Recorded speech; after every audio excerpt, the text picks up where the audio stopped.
You're live.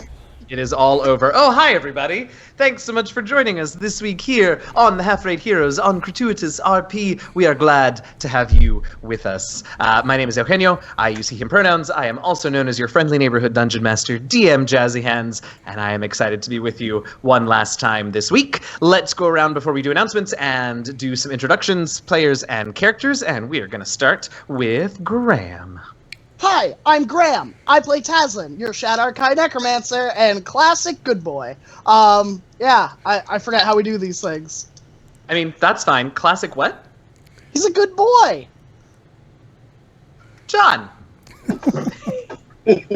Hi, everybody. I'm John. I am playing Wampum Thunderbelly, your massive Battlemaster dwarf that has shrunk down in size. Oh, that was his true form that he was able to take on for 1 minute or however long it was. Yep. I love it. I love that. We have finally seen his ultimate form. I am sticking with that, too. I love that. No, absolutely. Casey.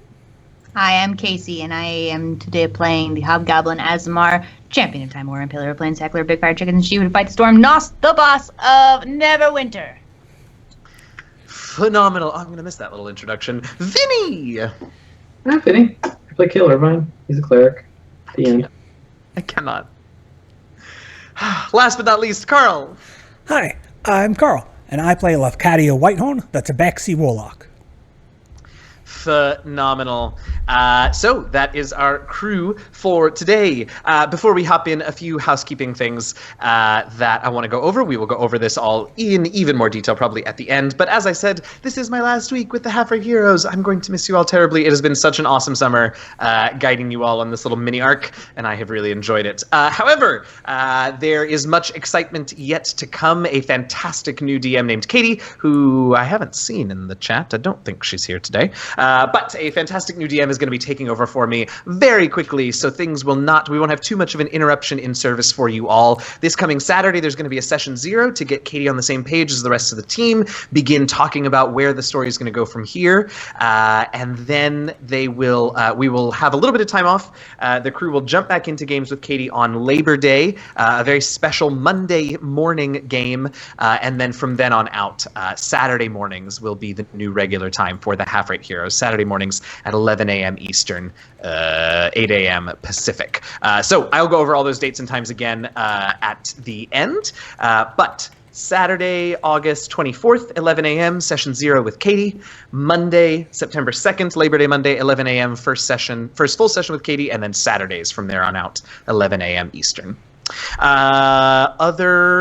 Oh, yes. Also, we just put in the chat, Session 0 will be on Katie's channel next Saturday. That is Katie Quixotic, which you can find the link to there in the chat. Other housekeeping things we have to go over? I don't think so. Right? Anything? No. All right. Fantastic. So, recap from last week. You can't do it, Graham. You weren't here. Who's going to do it? Oh, darn. Go for it, Casey. We got our butts handed to us. It was very. We opened up. Yeah, we opened up, and it was in the cathedral, the actual prayer chamber of Spirit Soaring, and there was this big bad guy that was hanging out at the front, and then we found him, and then they were all cloaked to be like civilians and stuff, but we saw through it, and then we attacked, and things didn't go very well. Their numbers, they had a lot of people, and we had already taken some damage.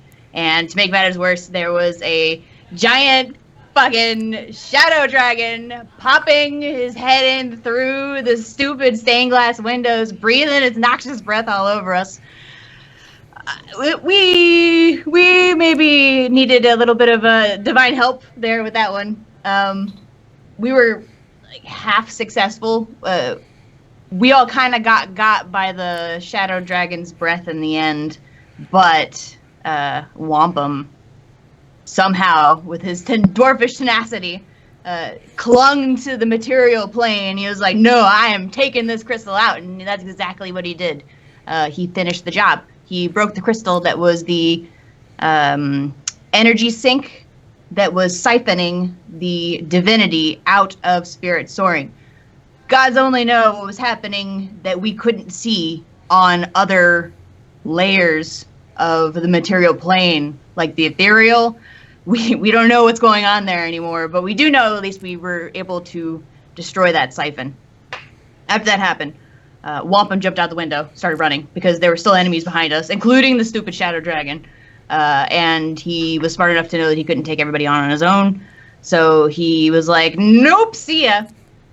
The rest of us, meanwhile, woke up in what looked almost like kind of like a hospital room, but it was very hazy and filled with a golden light. And it was a little bit disorienting. And we could still feel our physical bodies. Like when we woke up, you know, my head was still bleeding out of every orifice from taking psychic damage. And, you know, we could all still feel that we were still in our physical bodies. So we were trying to clue everything together. Kale collapsed from exhaustion. Tazlin is also on the ground, probably at 1 hit point. And Lafcadio and Nos got to enjoy the presence of Timora, the goddess of fortune. That was an interesting moment between Nos and her god. They apparently have a very strange sort of relationship where the childlike avatar is her mother, but she treats her like a child still. It's full of joy and full of love, and it's a beautiful thing, and that's what matters.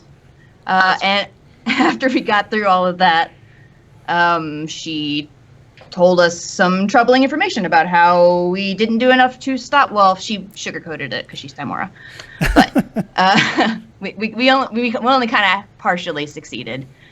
While we were tending to spirit soaring, the temple to the Allfather in the north was consumed. Its divinity siphoned successfully, and it's enough between here and there for Shar to make her play on the Shadowfell. And that's, I think, where we left it. 'Twas a fantastic review. Thank you.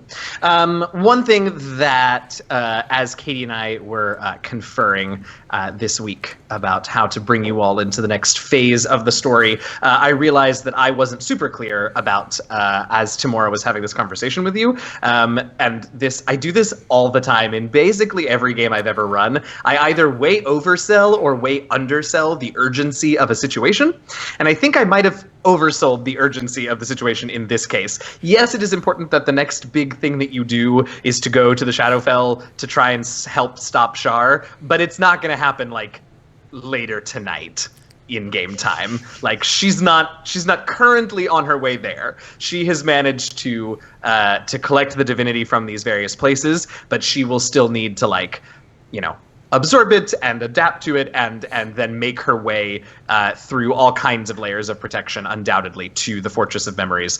So it occurred to first Katie and then to me that I should clarify that, like, Shar's not going to get there in like 3 hours. Like, you've got a bit of time. It's a big thing. You can prepare. It's fine. On the other hand, you kind of just opened up your last episode with us to be a shopping trip, so I did do that. The nice thing is that I'm super excited for you all to play with Katie, because she sort of really likes where we are with things, and she's willing to sort of pick up the story wherever we leave it today and continue on with the idea of Shar being up to some mischief. So if you all want your last session to be with me to be a shopping trip, by all means, let's do it. I don't have to DM you anymore, so I'll give you all kinds of amazing stuff for real cheap. No, I'm kidding. I wouldn't do that to her. But yeah, but it is nice in story and out of story. We don't have to rush, and I wouldn't want to rush you all through this important part in the story. So we will take our time as we require. Great. So that clarification is out of the way. Yeah. So you all of you, with the exception of Wampum, Kale's word of recall powered up and sent you all to the Temple of Denir in Neverwinter. But let's hop in with our giant dwarf, Wampum, who is currently speeding away as best he can from Spirit Soaring, just trying to make sure that Naren Vane, the Shadow Dragon, doesn't find him and come after him, which so far he has not.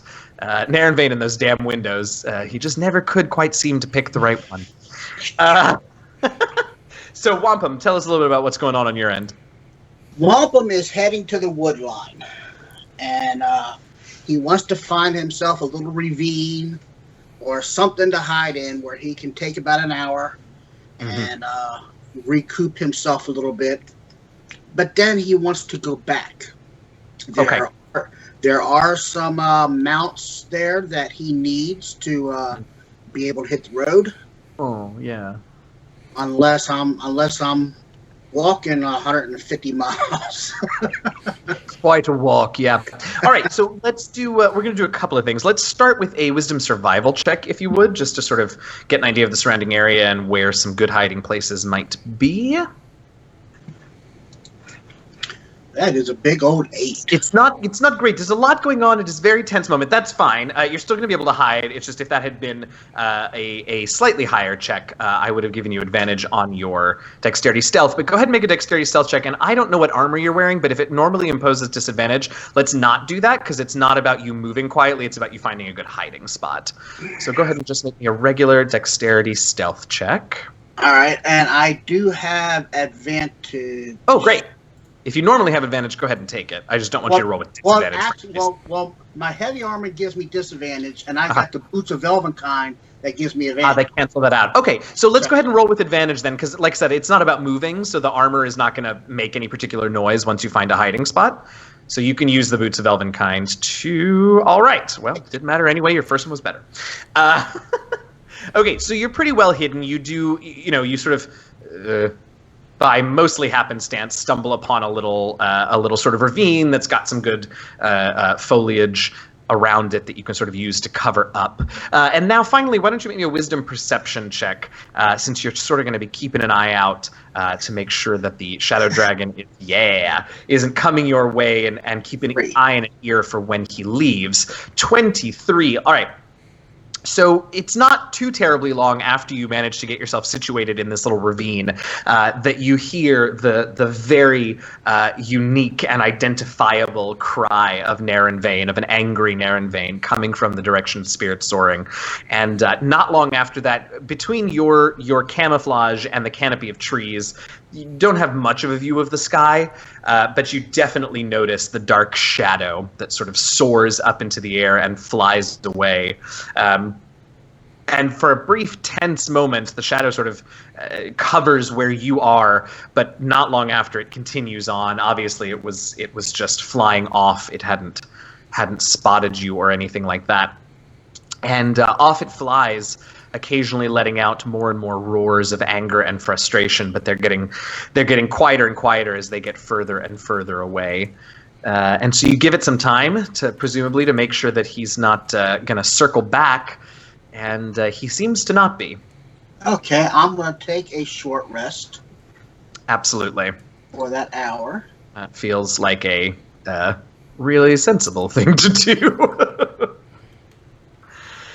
So you're sort of, binding wounds, taking a few breathers, checking on the weapons, cleaning them off, doing whatever else it is that you need to do, rolling your hit dice, blah, blah, blah. And you let me know when you are all set with that. Let's see.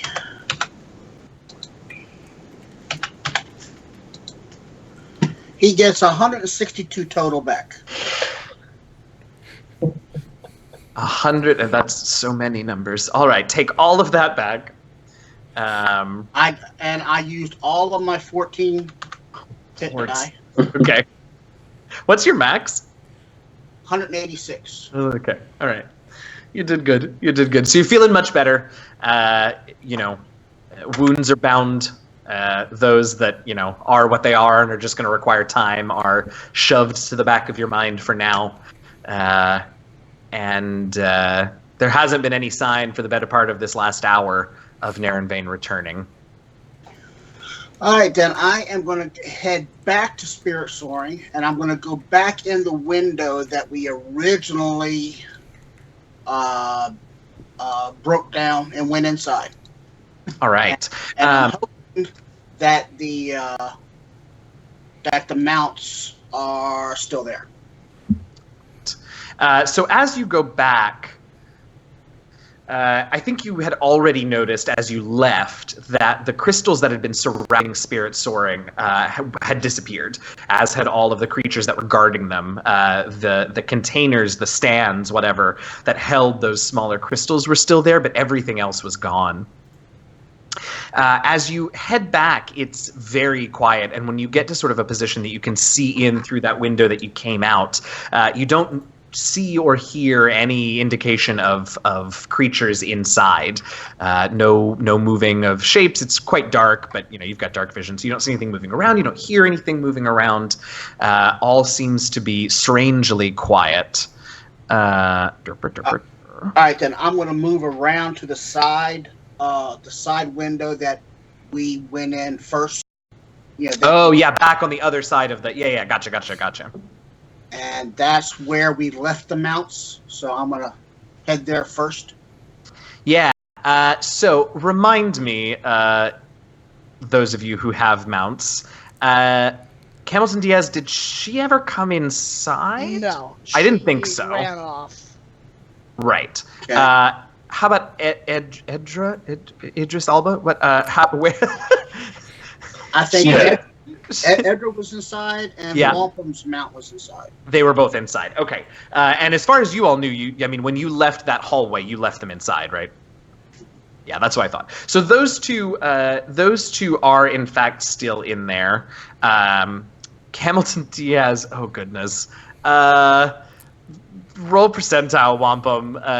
51 or better, and Hamilton Diaz is somewhere nearby. You can find her without making any concerted search effort.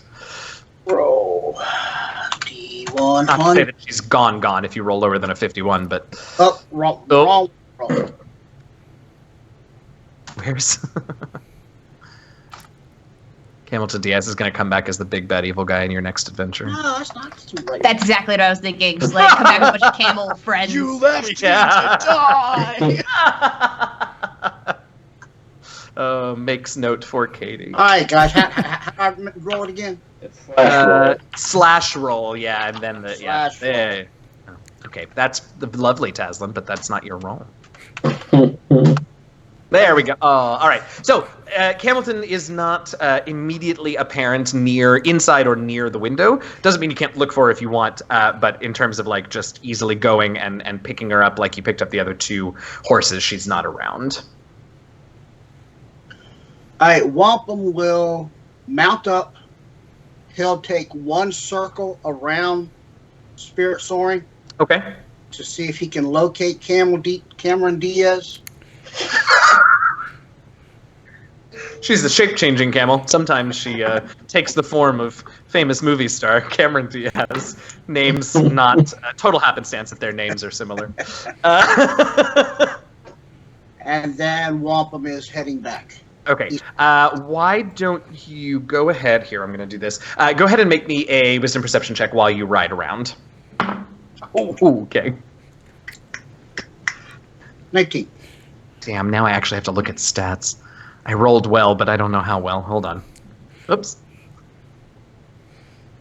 Here we go. Oh! Hamilton Diaz is not super sneaky.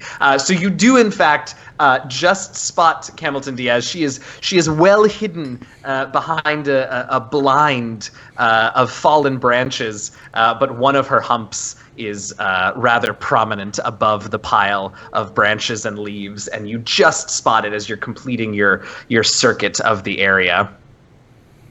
I will go ahead and tie her third in line.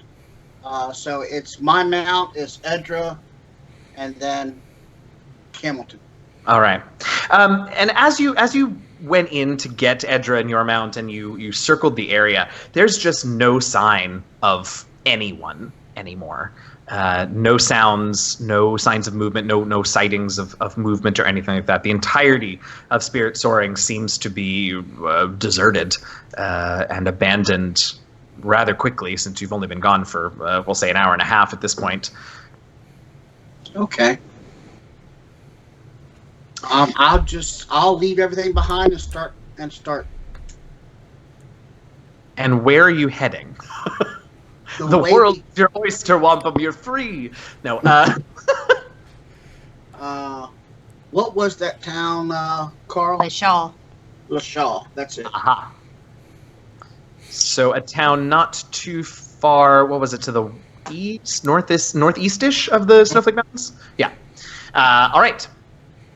So you will head.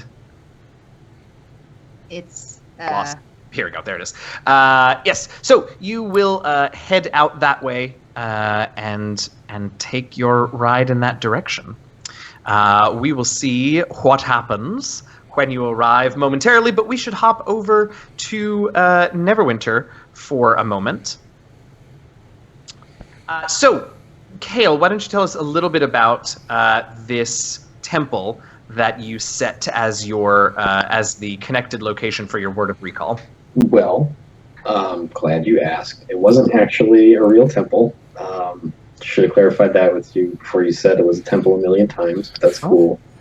What was it? And then it was just the biggest library I could find in Neverwinter. So because the spell specifies it could be something that's like closely related to your god. And oh, okay. No. That's. But cool. I mean, we could just, you know what? It's a temple now. Okay. I've decided. I'm All a right, great. 14th level cleric of Denier. I can say whether or not something is a temple. It's a temple now. All right. You get the temple, I get a statue. We're all happy. Look, Yeah. here it's temple, library, tomato. Tell me about it. Whatever it is. Yeah, it's just a big library. The end.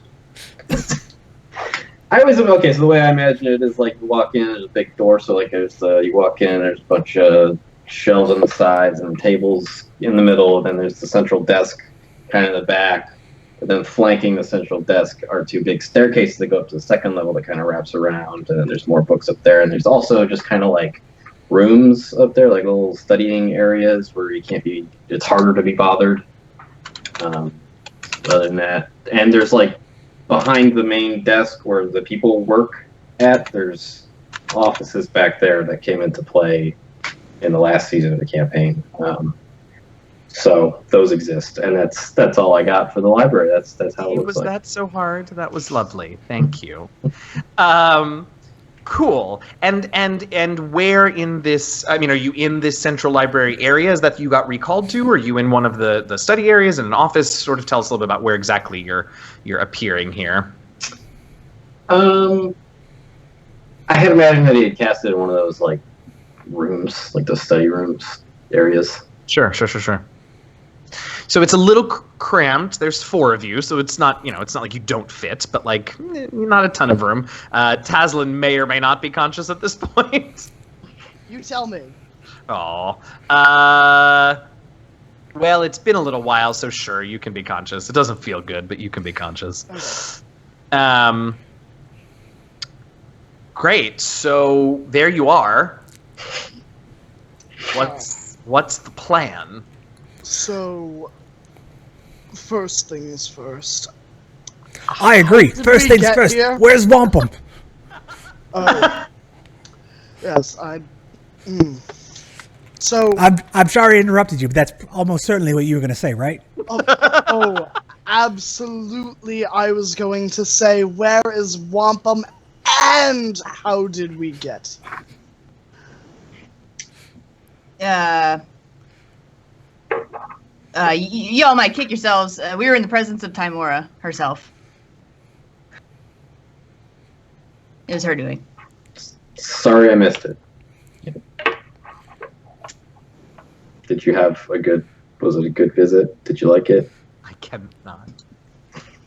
Yes and no. So, just so I have this right, we were in the Spirit Soaring about to destroy a crystal. There was a big dragon, and then Timora saved us? No, the dragon won. We Oh. would have been gobbled up, like met a true death. if it wasn't for her. She intervened and she used a whole heck of a lot of power to sequester us. And then I suppose she used your magic, Kale, to hook us up with the teleport back here. Well, I'm glad something worked out. Kale's kind of busy getting stuff out of the bag of holding. He grabs I'm trying to think of like the heaviest like small thing. Now I'm super curious what you're going to do with it. Just used the diamonds, ivory strips, and an eyeball. I think it's a bit like a glass eye. All right, so here's what he's going to do. He's going to get Ring of Spell Storing out of his bag. It doesn't matter. Which it used to be like that super overpowered ring that I used to have, like way back in the beginning. Yeah, so he stored a long time ago a raised head spell in that. Huh. But he is going to hold on to that at first, then he's going to get a potion of greater healing, which I imagine has some weight to it, right? Sure. And he's going to get some parchment and a quill, and he's going to write a note for Wampum. He's going to say, Wampum, hope you're alive, drink this if you need it. Write on the other side of this paper what's going on. And he's going to like wrap that around the potion, and he's going to put it in the many-handed pouch you let us buy in Waterdeep. Oh, yeah. Which is basically a pouch that like shares a single space. Right. And he's just going to put it in there and hope Wampum notices there's something in it. Okay. Oh, what was that? And he'll felt explain something it. in my. Yeah. I mean, there's something in my bag. What? No, don't pull it out. Oh, Don't. please pull it out. Oh, how miraculous! Oh, magic! It must be a gift from Nobanian. Oh, I'm dead. I can't. No, No, wait. Let Kadio take inspiration. Kale, is this your this is your writing, right? Yeah, put that. That's for Wampum. Remember the bag that shares. Oh, that's good thinking. All right, I toss it back in. I cannot. So, and obviously he puts the ink and quill in there or whatever, and he says, "We'll just wait a few minutes. I can't. It's not like the next day or anything, right? Like we don't have all our spell slots back or any of that crap. So we're technically rested. Yeah. So, Yeah, how do we feel? Are we still at 1 HP? Oh, hey, I'm probably feeling pretty bad. Kale. Mhm. Will you just look if there's a range on the many-handed pouch? Because I don't remember, and for some reason I can't find it. Pretty sure it's like, well, yeah, I'll look at it. Anyway, while you look that up, sorry, what was that, Nos? Just how we feeling? Are we still at 1 HP? Oh, yeah. Okay, cool. I'm gonna double over in the corner and throw up blood. Yeah. I think Asshole, like, Taslin goes to like pat her on the back and then loses his. And he's like, "Ah!" God, why has this become the puke episode? What's happening? We are not Yeah, at 1 so- HP very often and conscious. I know. It's true. It's true. You all don't like it. It's actually just 100 miles. So what is Did I use any other potions during last episode? Do I still have that one left? I don't know. We were slinging potions left and right, man. I did not use any of your potions on your sheet. Okay, so I will use my last potion of healing, and I'll just quaff that. Okay. I mean, it covers a couple of scrapes. Yeah. So, Kalis, I think you said it's only 100 miles. Yeah. So like all of ours would work, but his is too far away. So, Right. I guess he probably. It came to him later. He'd probably like wait 10 minutes, and he'd be like, "Oh shit, yeah, I forgot. Right. That's not gonna work." We still have those walkie stones. We sure do. Yes. One of them used his to send a stupid ass message. Did he? Pretty sure. That doesn't sound like Wampum at all.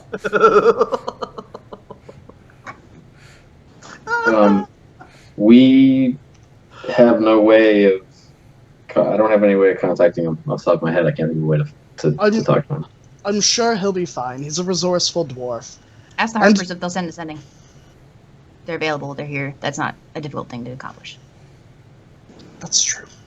Yeah, I guess we could do that. Let's go. We're gonna do it. All right. You're limping. Yep. As I recall, it is fairly late in the day, which is not to say that you won't be able to find a Harper agent doing something, but just so we can sort of set the scene a little. It is fairly late, not even in the day. It is nighttime, and so you're heading where to find this Harper agent? And is everyone going with? Do any of you have other ideas about what you're going to do? Keep me appraised. I'll follow with them. It's late at night. Yeah. Yeah. So I'll mend my robe with prestidigitation. Okay. Or make it appear that looks fine. So Neverwinter's got a big ol' gash in it, you know? It does, yes, the chasm.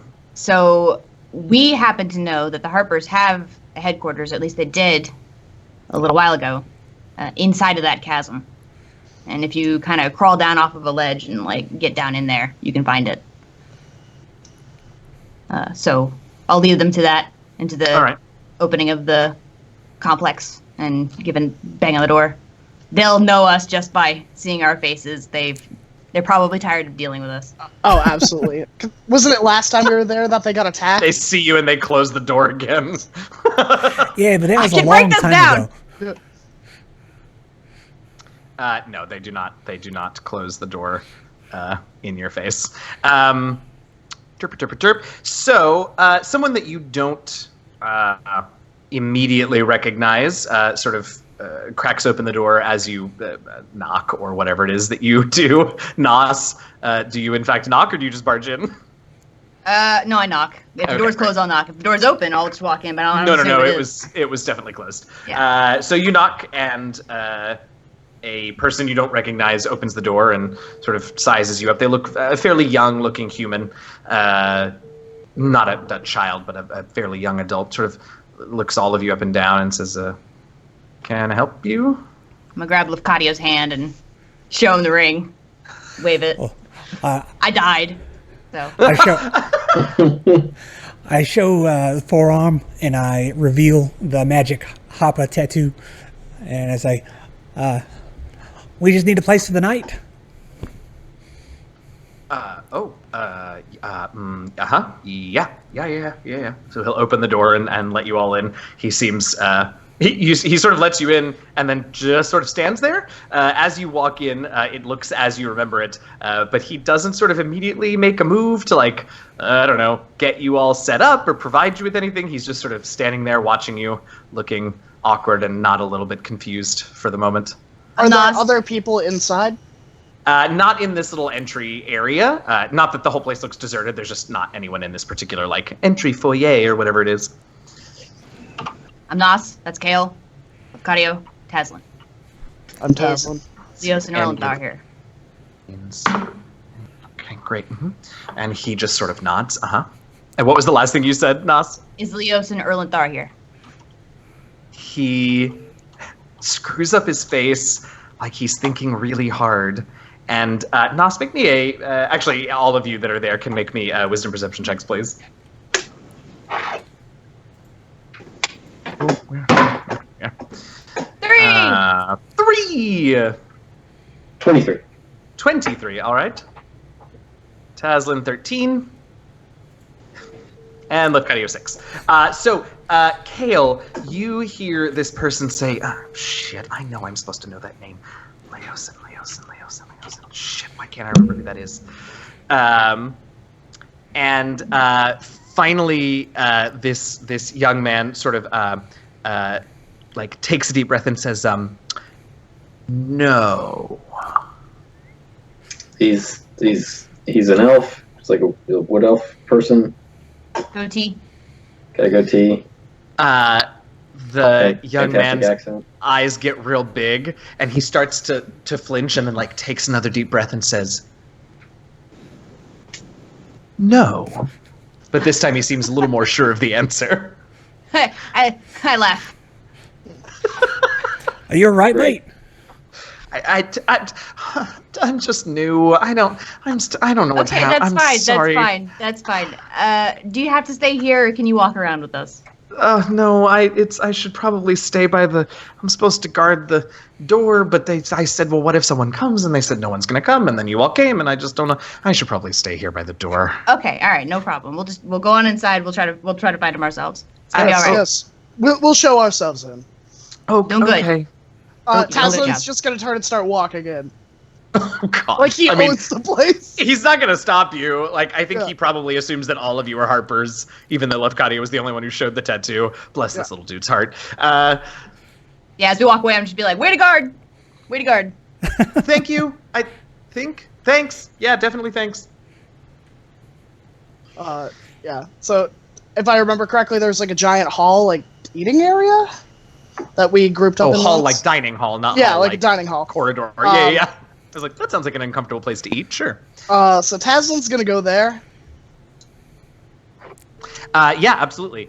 And it is, like I said, since it's fairly late in the night, there's not a ton of people in there, but you do recognize a few, I mean, maybe not necessarily by name, but the faces of a few other folks in there, mostly Hi. sitting on their own. Yeah. Taslin's gonna give him a once over because people have been using like seeming spells a lot lately, and he's just gonna, like very, very suspiciously like eye down every single person that he can see. Great. We're not gonna roll. Yeah, that's awkward. Okay, what were you saying, Nos? We'll come back to that, Taslin. Like, Taz, you do you. I'm gonna go down to the archives and try to find someone magical. Great. So Nos, you head down to the archives. Taslin, you are sizing up every person in this dining hall. Kale and Lefkadio. I'll go with Nos. Great. I follow Kale. Okay. Oh, Taz. Oh boy. Oh, All right. So classic you Taslin. start now. Now tell me what I mean. Like, are we invading personal space? No, what no, are we no, doing no, here? no. Taslin's gonna like Look at take Kale. he's gonna take Yeah. like a nice seat, and when people are walking by, he's like gonna lean in and like eye them really, and like one of those like, Okay. and then he's just gonna kind of try to pretend to do his own thing, and then give him a second glance, look back, be like, they could have killed them, and then they could have cast a spell. Like, I love it. I'm really excited about coming back to this scene in just a minute after things have moved apace. But for the moment, so Nos and Kale and Lefkadio, you all are heading down to the archives, and along the way, you hear footsteps coming up in the opposite direction that are probably going to be coming around the corner, very near to where you are. Shortly, and as you continue forward, around the corner comes an individual that, well, I shouldn't say whether or not you'll be happy to see him, but since you just asked for him, I imagine it won't be a unfortunate situation when Leosin comes around the corner and sort of stops short, very surprised to see you all. One of you in particular, I suppose. I'll run over to him and give him a big hug and pick him up and throw him around and then set him back down. Sure, I love that. As you do, he sort of is able to like shake himself out of his surprise, and he mutters something about the useless boy at the door. He's a good kid. He did what he could. A kid like that is not going to be able to stop us. He laughs and laughs, and he says, well, he was instructed to inform me if anyone arrived, but I suppose you're right. Stopping you would have been beyond him, no matter the case. How are you? How have things been at the home front? So as you ask that, he finally, now he's recovered from his shock, recovered from being upset with the useless boy at the door, and has a moment to take you four messes in. And his eyes get real big, and he sort of, I'm fine, but God's above, what happened to you all? Let's go upstairs. Come on. And he tries to sort of usher you all back upstairs, presumably to tend to you all. Yeah. As you walk, he is rather concerned about your all's health and safety, but, he'll tell you things are fine here. Relatively speaking, for Neverwinter, things have been fairly quiet-ish. That's good. This is the result of us attempting to defend spirit soaring. It has been under attack recently by the Lady of Loss and her minions, as well as several other divine nodes. She's making a play for the Shadowfell, and if she gets to the Shadowfell and conquers it like she wants to, she will be within reach of the material plane. If it were anyone but you, Nos, I'd throw you out and send you to the nearest healer. Hey, we haven't tried to get you involved in we have actively tried not to get you involved in this. No, I just mean I'd think you were crazy and needed a solid lesser restoration or two. Oh. Yeah. But no. because it is you, and something tells me that even the craziest story you come up with probably could actually happen to you. You know me, I'm not very creative. This sounds important. Now, presumably he knows the five of you, right? Like, he's seen the five of you together. Oh, yeah. Where are Taslin and Wampum? Taslin's down at the mess hall, and Wampum is why we're here. We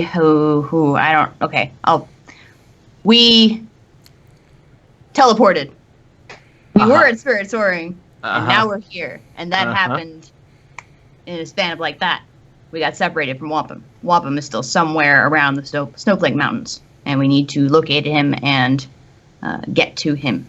But must have been a hell of a battle if you all are unable to contact him yourselves. I'll certainly see what we can do.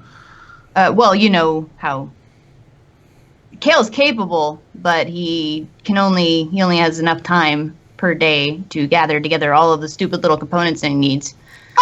So that's the only reason why he can't do it right now. We need to do this right now. He says, absolutely. Get yourself settled into the dining hall. Grab some food. Sit. I'll be right back with someone who can send a message for you. Thank you, Leo.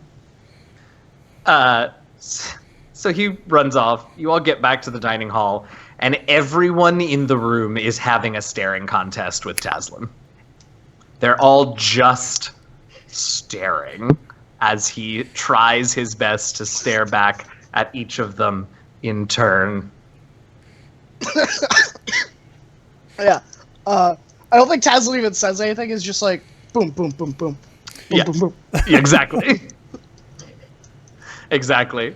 And I don't know about you, but like most of the folks in there who are participating in the staring contest do not react to the three of your entrances.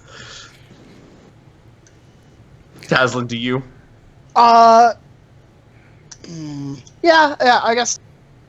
Taslin offers like a wave over his shoulder, like he's like not willing to take his eyes off everyone else staring at him. At least one of the people in the room, like, eyes get real big and they point at your party members who have just re-entered, hoping that you'll turn around. Taslin, what's going on here? What did we walk into? Isn't it obvious he's already made friends? Oh, absolutely.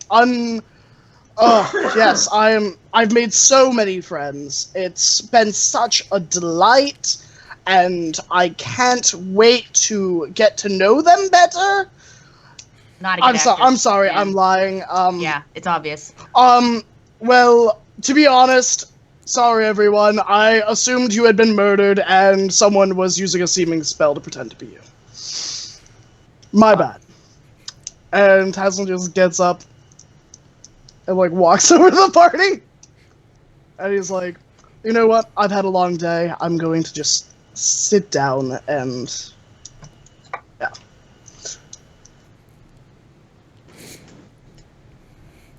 Well, we found Leosin, you know, the mate from before. And he's going to find someone that we can use to send a message to Wampum. So we just got to sit tight. I order food. Oh. Food. Right. So it isn't long before the rest of the people in the room finally give up the staring contest, and before Leosin arrives with a rather bedraggled-looking individual, presumably a mage of some description, in tow, clearly dragged out of bed. But there they are, sort of rubbing their eyes as Leo brings her over to your table. Hello, well met. I'm Nos. I'm And- Taslin. And anyone else? Oh, I'm Taslin. I'm not Taslin. I'm Lafcadio Whitehorn. Nice to make your acquaintance. Nice to make your acquaintance. It's a pleasure. A pleasure. I'm Rosie. Leosin here tells me you need to send a message to someone. Yeah, appreciate your ability to do this. We didn't mean to wake you up. It's just really important. Of course, we wouldn't have been waking up if it wasn't important. His name is Wampum. He's a dwarf. You may have seen him already. Last time this particular HQ was assailed, he was one of us. He was the dwarf with the horn helmet with the rams. And he had the war hammer, and he went. I don't know if she's close enough to hear anything. But she definitely recognizes the helm, and she sort of nods and she says, "I think I remember him well enough to make this happen. What do I need to tell him?" Are you alive? Leosin, would you are do me a you? favor and get me some hot morning black Hot nut morning juice? potion, yes. Hot morning potion. I couldn't remember what you called it. Yeah, hot morning potion. It has spread throughout the realms. Go on, Nas. So we just need to know where to find him. So he needs to find a location and then tell us where he is. Sure. Where are you? I suppose I should tell him that you're here. We'd be appreciative. Friends in Neverwinter. Anything else? Oh, did he get the crystal? Oh, he did actually. We got that's confirmation good. on that already. Yes. That is good news. I was asleep. So I don't need to ask him about the crystal. No. Got it. Anything else? Oi, sorry. I think we can keep Anything it else? short. I think we can keep it Great. short. You'll excuse me for just a moment. And she You do. sort of looks around. She sort of pats herself and shit. Leosin comes back with a mug of what is it? Why do I not remember it? Hot brown morning. Hot brown. That's right. Hands her that and also hands her a little piece of copper wire. And he says, I got you. And she sort of takes the mug in both hands and puts that down, takes the copper wire, and casts Sending. So, Wampum, not too long after you start off from Spirit Soaring towards, well, let's see, hold on. How was that? And then you went straight there, and then you did this, and then so not too long after you take off with the various animals from Spirit Soaring, you hear an unfamiliar voice in your head. Even if you were to recognize this person, I don't know that you would have ever spoken to them. So an unfamiliar voice in your head that simply says, "Your friends are in Neverwinter. Oi, where are you?" Wampum thinks about it, Uh-oh. and he says, "Leave me alone, worm. I outfought you. I defeated your armies. I am going home." Oh, I'm gonna miss you. I'll take inspiration. That was brilliant. Absolutely brilliant. Okay, so Rosie looks a little put out, and she sort of huffs and takes the mug and drinks some more of that and puts it down and says, "Wow, very rude. He Well, called what me a happened? worm. He called me a worm and said he defeated me and my armies and he's going home." Oh, that's probably no. because we were fighting a dragon. Yeah. We probably should have told you that. I don't know why she'd need to know that. I mean no disrespect, but if you were fighting a dragon, why on earth do you need me to cast Sending for you? Because we were fighting a dragon, my friends are out of energy. Fair enough. Limited amount of spell slots. Fair enough. But I'm sorry. I guess we didn't get an answer, did we? He's we headed know he's home alive. if you know where that is. This is home, Neverwinter. Wait, no, Mirabar. Wait, that's a good question. Well, he can't travel far. If we rest, we can send him tomorrow. Kale can send him, and he'll know it's us. I guess I just don't like the time this is taking because Timora said we needed to do this first before we could do anything else. Well, It doesn't seem like we can go any faster. and on top of that, I really don't want to. As fast as I can. Yeah. On top of that, you don't really want to. Oh, I just really don't want to. Oh, That was it. I think he was trying to pause and make them think he's gonna say something. He's like, no. I love that. Well, I'm off to bed. Good night. Rosie sort of sighs with relief and says, "Me too, if you all don't mind. Welcome back, I suppose." Thank you. She sort of stumbles off back to bed. Leosin looks a little worried and says, "Well, at least you know he's okay. Sorry that wasn't more successful." Yeah, is what it is.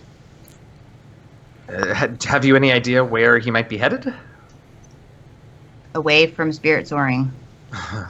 Probably back north from there.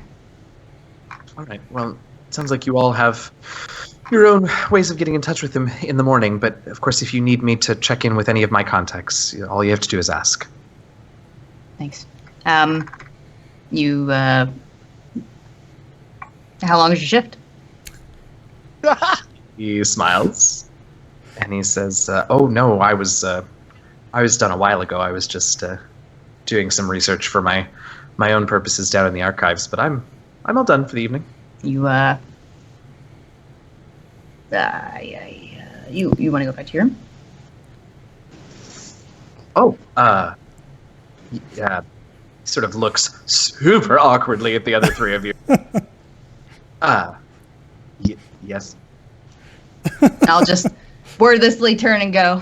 Yep. So will he. Oh. Do we? Oh. We still have our own beds, right? I mean, why would she? Oh, sweet And baby is there angel, sweet stubborn child. A shortage of beds? I don't get it. I'm just gonna find the one we slept in before. I don't know what her deal is. You can absolutely find that. Taslin, you find yours as well. Kale? Kale's he's been writing in his book, Mm-hmm. like a lot, the whole time. Yeah. So he doesn't say anything. Gotta write down everything that happened. He's gonna leave. Yeah. He's gonna go back to the library. Yeah, I thought he might. All right, so back that way you head, and before you get there, let's check in just one more time with Wampum real quick. So after you got that message and really put that worm in its place, you just continuing on writing? Anything different? Anything we should know about? No, I will be camping along the way. Sure. Because it's going to take about a week to get there. To that town, let me check. Where is that map? That sounds about right. If it's different, I'll let you know, but that sounds about right to me. Here we go. Yeah, that's about right. Maybe not quite. Maybe closer to 5 days. So you got to cross the river and then head over to the Shining Plains. Yeah, so about 5 days. Okay, so then I'll ask what I'm doing along the way. All right. Okay, so Kale, you head back to the library. And what do you do when you get there? First thing he wants to do is find a map of the area. He's going to ask somebody if there's a map of the area that has the Snowflake Mountains in it. The area here? No, like the map of this area surrounding the Snowflake Mountains. Sorry, yes. Yeah, absolutely. Absolutely. Easily procured. Okay. And he'll look for, like, the closest town that's north of it, and if the map is up to date enough, I'm guessing that'd be Lachelle, but... Yeah, I mean, I think... Yeah, I think based on where you all were, and knowing Wampum like you do, like, he might head to Cara Dune, which is actually closer, but sort of it's more to the southwest, so it's probably not the direction he would have headed anyway. So yeah, Lachelle would be the next obvious place up to the north. Okay. He'll make a note of that, and then he will return the map and go upstairs. Okay. And he'll take his book out, Mm-hmm. and he'll go into like one of those study rooms, Mm-hmm. and he'll put the book out in front of him, and take out some incense. I guess he'll start doing like he's about to ritual cast something. Mm-hmm. And instead of an actual spell, he'll get like a little knife out of his bag, kind of like hold it, like the blade of it in one palm. And he will start to talk to Denier. We'll just kind of look up and he'll just be like, I know you have suffered a great loss. Whatever they took from you, it must have been great. And I want to help you. I'm going to do everything that I can to help you because I owe you so much. You've done so much for me. But if you are unable to provide me with enough power to be able to see this mission through, which it seems to me like you are, then I need to find another path. But before I do that, I want to return to you the gift that you gave to me, the blessings of knowledge. And I hope that they can be better used by someone else. And he will cut his palm and squeeze out a bunch of his blood onto the book. And he will try and say like some sort of incantation or prayer or whatever to like send it back.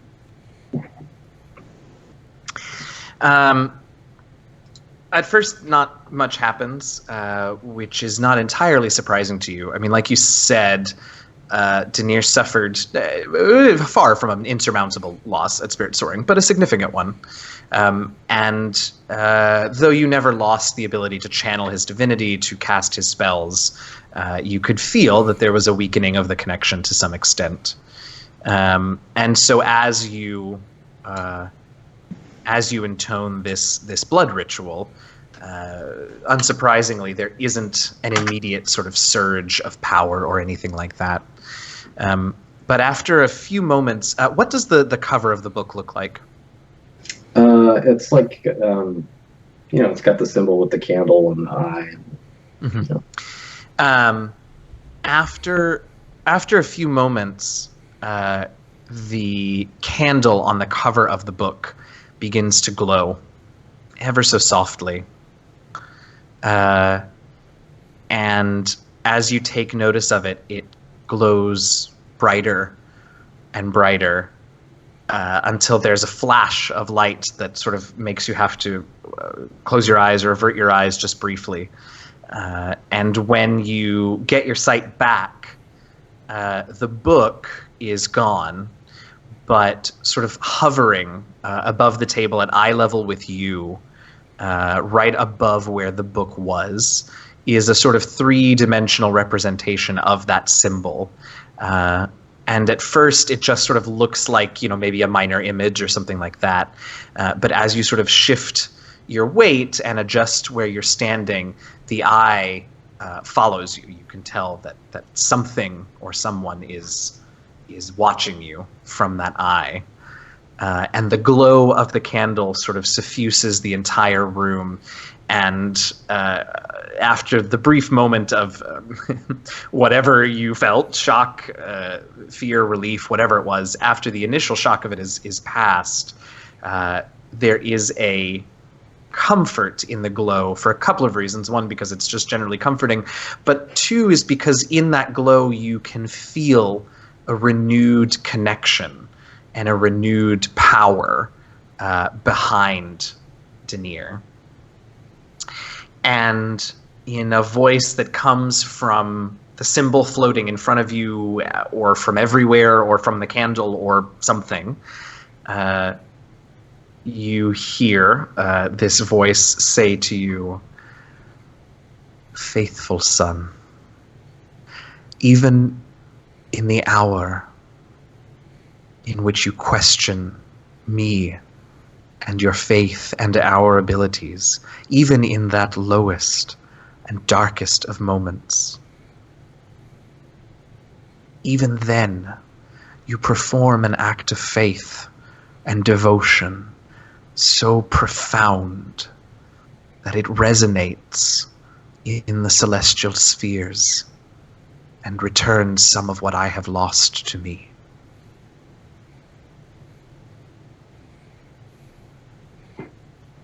Good. I have always wanted to intervene. I have always wanted to protect you, to help you. There are few left with the devotion and the strength that you have. But things have always kept me, even me, from doing exactly as I wished. And now, a direct attack upon a source of my very divinity left me unable to assist. And yet here you are, returning not only a precious family heirloom, but a symbol of power greater than most. Tell me, Cale Irvine, what is it you wish of me?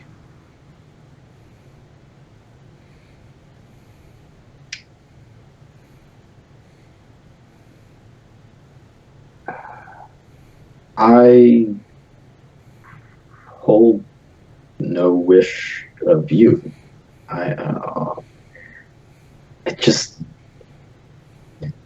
I'm ashamed to admit that I feel this way, but I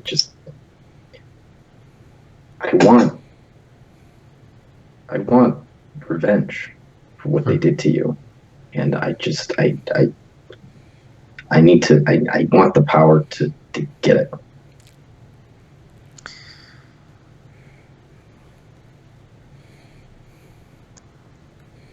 The path of the Lord of all Glyphs is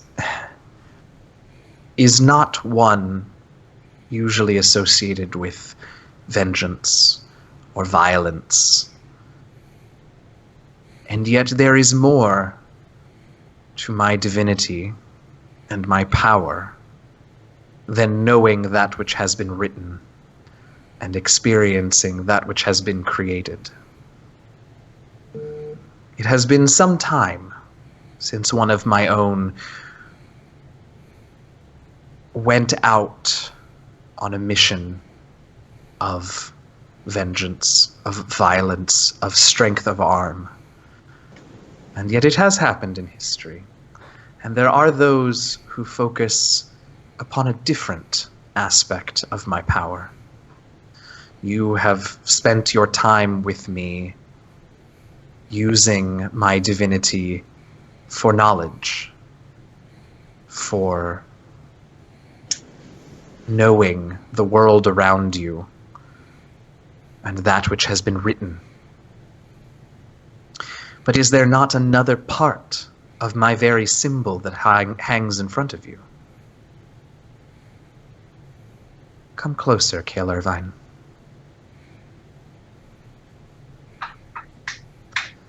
Look into... I hate you. Look into the flame. It is an integral part of this symbol and of me. Look deeply. Look closely. You will find what you seek, what you need. And as you stare, the flame, which was never the proper color for fire, it was always more golden and yellow than red and orange, grows not just in brightness but in size until it reaches the ceiling. And there is heat but it doesn't burn. And the flame continues to grow bigger and bigger until it begins to take up the majority of the room that you're in. And it hasn't yet reached you, but you can either stay where you are and be taken into it, or you can. There's still some room for you to step back to stay out of its expanding light. He'll probably go back to his stuff and get his drift globe out and just like stand in the middle of this light and just hold the drift globe up. So as you grab it, you turn back around and the flame has expanded even more, and it continues to expand to engulf the entire room and you along with it and the drift globe. And it is searing, but not painful. It is bright, but not blinding. And you see there in the light, in the fire of Denier, you see a whole other aspect to his power that intellectually you probably knew was a part of him, but you'd never paid much attention to before. You see the ability to shape his divinity, to call down fire, to call down power, both fiery and radiant from the heavens, to use his divinity to smite foes. Not literally, that's a different mechanic. And also to use that light around you and the light of Denier to protect your friends, to ward them from blows, not just to heal them after the fact. And the light continues to grow brighter and brighter until it does become just this side of painful. And as quickly as it appeared, it seems to narrow to a point, to a very small, impossibly bright mote of this power that slowly floats its way towards your hands and to the drift globe in them. And it reaches the drift globe and passes through it and just sort of settles right in the center of it. And you can feel the drift globe warm and the power sort of suffuse the whole thing. And then it all goes dark, but you can still feel that power within your globe. Okay, he'll probably, he'll hold it up to his chest and probably just, sob over it. And he'll just be like, I'm so sorry I ever doubted you. I should have never held doubt in my heart. And, yeah. If Kale is able to, or if Kale were to look up at where the hovering symbol was, it would still be there, though the light of the candle would be extinguished, just the wick, no flame at the end of the candle for the moment. And that same voice, impossibly softly, says, "But you didn't doubt me. In the end, you came here to save me, to return something of mine, and to find another way to protect me. No, Kale, you never doubted. Your belief just changed. Even a race as long-lived as yours and your ancestors, even you can change." And the voice sort of fades away, and we fade out on that scene. It is a little early, but I think that's a lovely place for a break, and I'd like to gather my bits and bobs a bit before we go on. So if you all can stand, usually it's the other side. I make you wait 2 hours before you get a break, but now you'll get one a little bit early, and we'll be back shortly to continue on. Welcome back. We are back. Hey everybody, thanks for hanging out. We had a lovely little moment there with Kale and Denier before the break. The times they are a-changin'. Kale, do you want to talk about what that was, or do you just want to roll with it and we'll experience the new Kale as we go? How do you want to do it? Just it happened, everyone was there. Let's just roll with it. Great. Okay, I love it. I love it. We'll see what Kale can do when Kale does it. I love that. Right. So that is sort of the remainder of that evening. The other three, Nos and Taslan and Levcadio, had their night's sleep at the Harper headquarters down there in the chasm. Kale spent the night there in the library after that experience, and Wampum is hanging out on the road, heading north. Away from Spirit Soaring. So we arrive at the next day, and the three of you back at the Harper Enclave. Well, actually, I know we just finished with Kale, but I actually should check in with Kale first. Kale, what's the first thing you're doing first thing in the morning? He's gonna try and do that thing with the pouch again in the potion.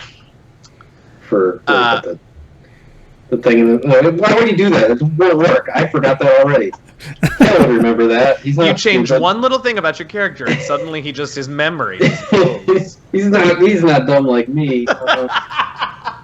Yeah, he will he'll use the sending stone. The sending stone will work again. Yeah. So he will sending stone Wampum like, hey, this is Kale. We're all fine. Where are you headed? We will come get you. Do I know that this is Kale, or is it a voice, or is it message, or what? Let me read this real quick. Send a short message, blah, blah, blah. The creature hears it, recognizes you as the sender if it knows you and can answer no less. So you just hear it in your mind, but you know that it's me. You're muted. Oh, anyway. Yeah, you're muted. You're muted. You're Yep. muted. Yep, sure am. Yes, that's the nice thing about sending as opposed to message, is that if you know the sender, you recognize it as them for reals immediately.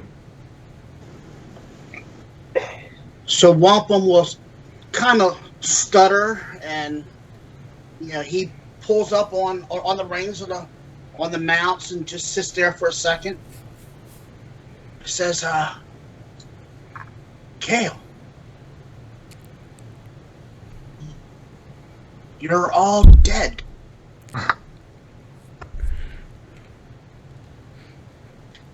What? I don't understand. I saw you die. The dragon killed you. I saw you died. You got a few more words left. If you need anything else. Yeah.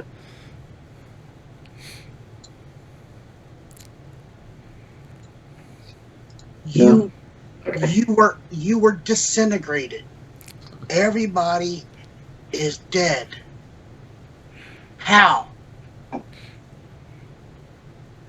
Great. So.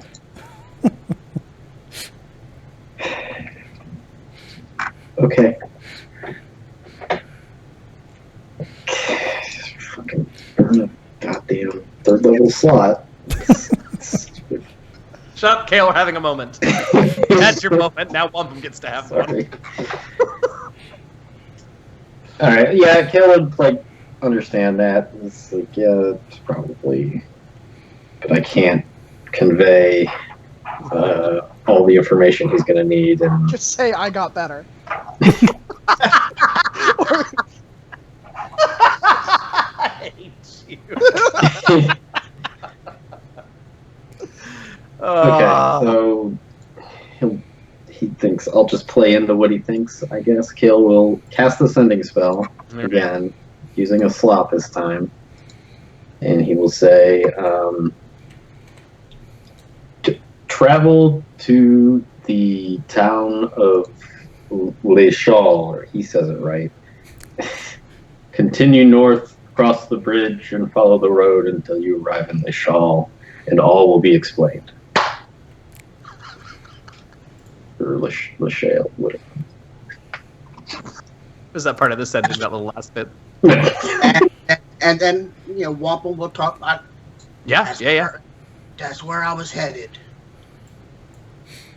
If this is a game, if this is you, the worm, If this is some type of magic, Angry is going to be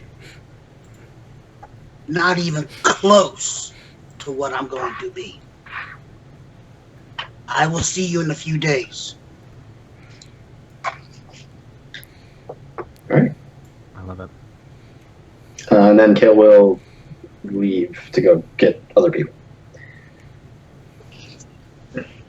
Okay, so you head back to the Harper Stronghold. So the three of you who are down there wake up and presumably wander your way back to some common area, and Kale is, at least at that moment, not there. All right. Lefcadio, where's Kale? I don't know. I reckon went back to the library, maybe? That sounds like a solid plan. Usually does. I'm gonna grab him a muffin. Good. A muffin? Yeah. I love it. Banana nut. Perfect. It's a continental breakfast here at the Harper's HQ. Yeah. Only if you don't ask.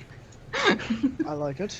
Is Nos, is everything all right with Leosin? I saw that you had to tend to him last night. Was he all right? It's kind of the other way. Never mind. Yeah, it was great. Everything's great. I got a hop in my step today. Uh-huh. It's gonna be a bright, shiny day. Oh, I'm just gonna go. As much as I love talking about this, we have a dwarf to find. Oh, I thought you were listing things. It sounded... Oh no, my plan Tell was with you my these plan was days. find a dwarf. Maybe Everybody we can grab- buy some potions. Everybody grab some muffins. Alright. We'll get some potions on our way out of town. Go get Kale first before that, though. And I'll grab a muffin for Kale. Got it. Sure. Lefcadio, so many muffins. I think you need to grab all the muffins that they have. That's Just in case Wampum is hungry, he may not have eaten. That doesn't make any sense. Moving now. Anyways, Walking. Uh-huh. Going to the library. So Kale, you were headed back. I'm sure you all will. Well, I don't know. This could be amusing. No, you all would probably take the same route, so you'll meet in the middle. As much fun as it would be to have Kale arrive at the Hartford headquarters and you all at the library and not see each other. Yeah. So you'll meet somewhere on the streets in the middle, in between. Hey, we have muffins. Kale looks different. Vinny, you can tell us how, or it can just be sort of a, like a changed his hair. too cliche about it, but like a glow. Yeah. There's a great lidless eye wreathed in flame. Me too.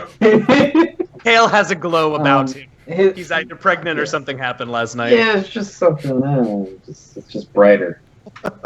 Yeah. He says, "Oh, great muffins! Wonderful. Give me a muffin." Muffin. I'm glad that we all have our priorities straight, and that we got muffins. I tried talking to Wampum. He's probably fine. He's a little shook up. He thought I was a ghost or something, so I told him to just go to the nearest town, and all would be explained there. So, Taslin, if you could use that amulet to make us go to a particular place, that'd be really helpful. Oh, yes, of course. That would be me, Taslin, the taxi. No. Of course, can we pick up some supplies before we go, though? I would much prefer to restock our wares. In healing Sure, potions. let's have a I shopping. would just hate to get in a fight with a dragon again and not be prepared. Of course. That's You fine. just, I you just guess. mean like healing potions? Is that right? Yes, like healing potions, maybe another potion of enlarge for Wampum. We did have such fun with the first one. Because maybe you just learn how to make those. That would be good. Or what? Well, no. Kale, how much downtime do I have? Really? Well, it's going. We are constantly fighting other threats to the planes and to the material plane. I don't have time to learn how to make a potion. I mean, yeah, no, I didn't mean right now, but I just meant in the future we could learn how to make it. But just go buy whatever you gotta buy. It's fine. I guess we're not in a huge hurry because he said it would take him a couple days to get to the next town. That's what I was going to point out was, unless you want to go there and then try and backtrack, which I'm not going to be quite as kind about. Oh, you automatically find each other on the road. Like, you've got a few days. So we have a few days while he's traveling? I don't like to assume things. You don't count on that. Don't count on that. Give me... Also, don't tell Taslin that, good lord. Spade? Let me try something. And he'll take the drift globe not the drift globe.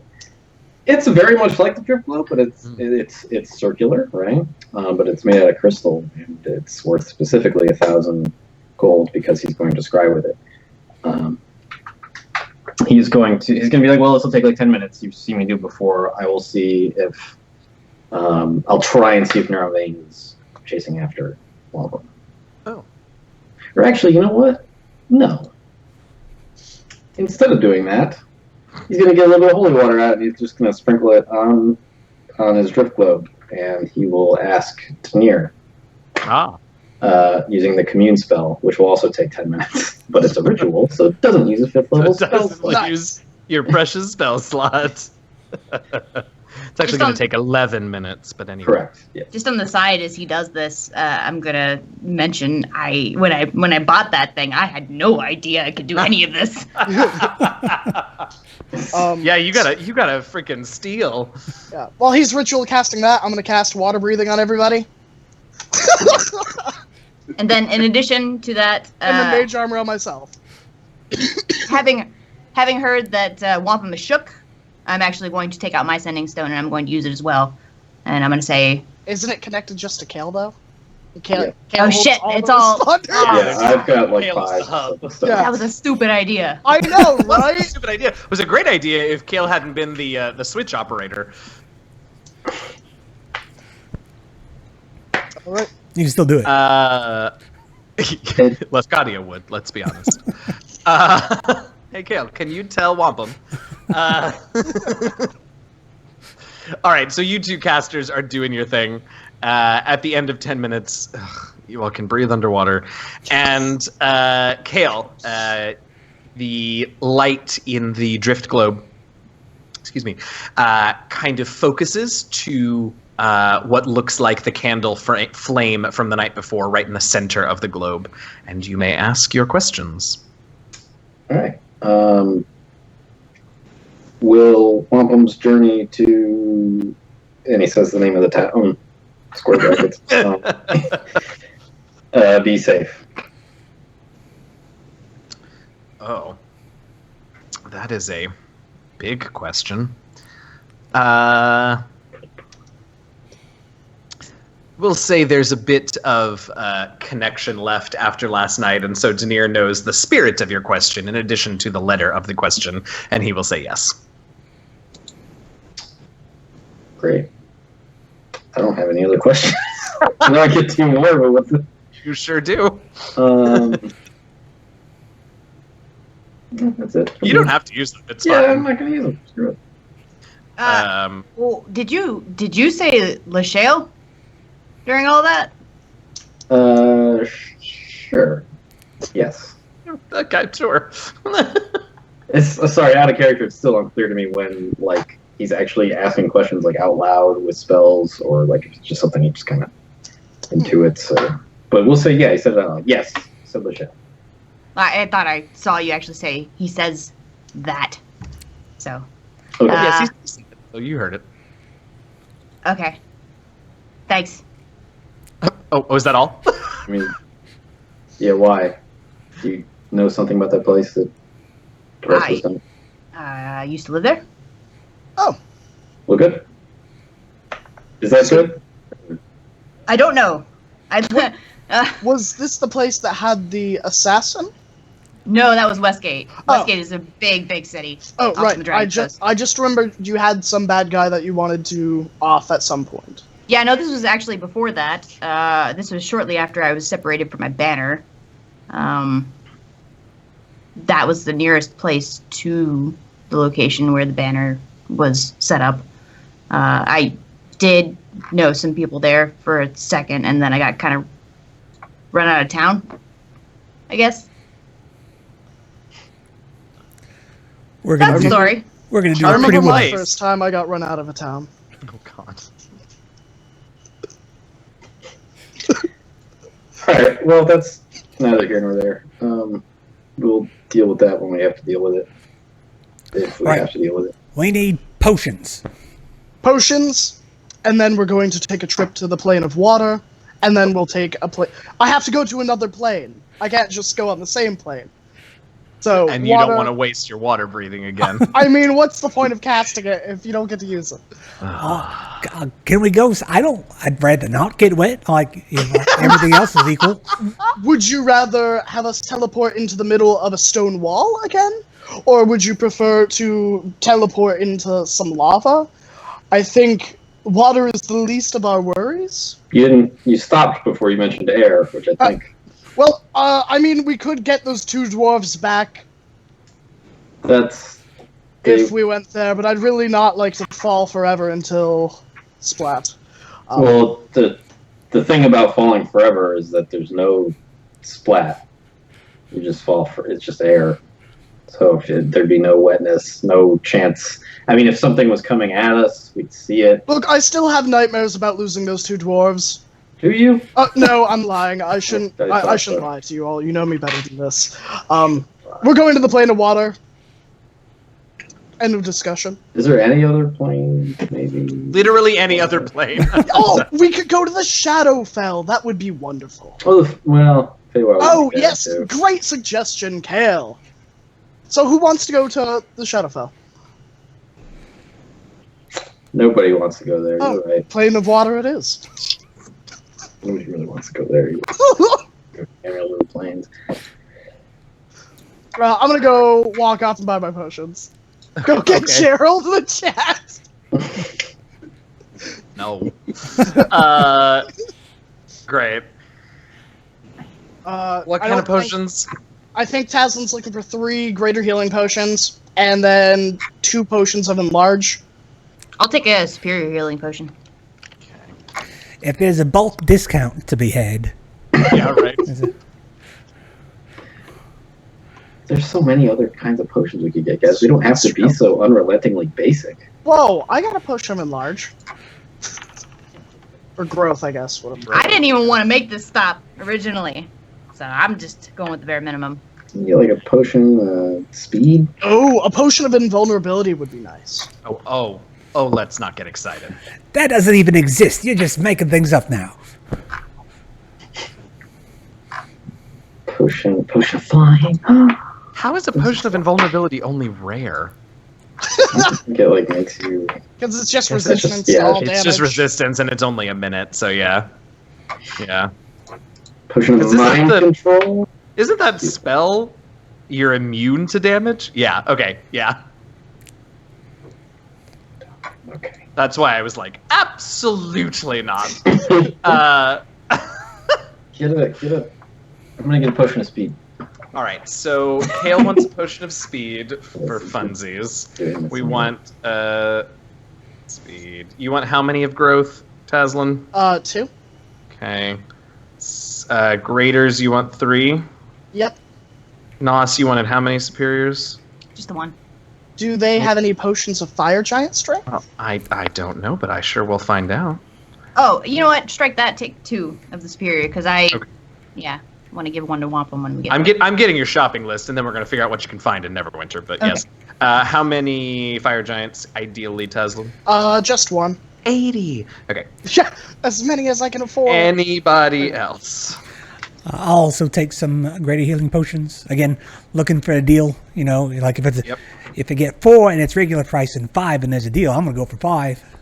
Great. Okay. While while we're here, perhaps if there were any potions of resistance to necrotic, that may be something we should invest in as we are fighting a shadow dragon and Shadar-kai.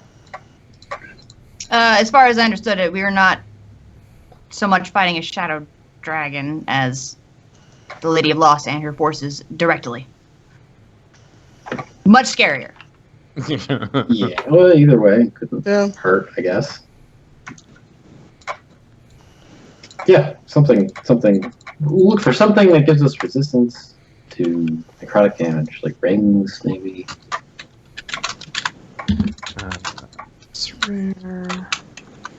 Okay. Great. If you are looking for a potion, go ahead and roll me percentile, please. 29. Give me 1 second, because I... 30! Here we go. If the next person rolls a 31, you can have all the Oh, potions. hold up. 32! Shut up! Oh. So close! I hope Kale rolls a 30. I got a 10.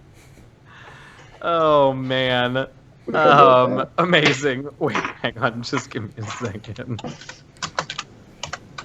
Ooh, that got me. Okay, this is not what I want. This'll work, though.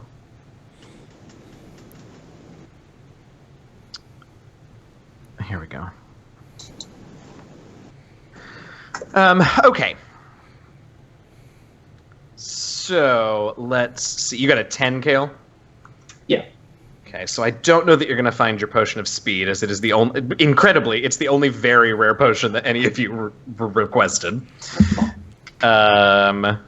Then, let's see. Let's go with Nos with the 32.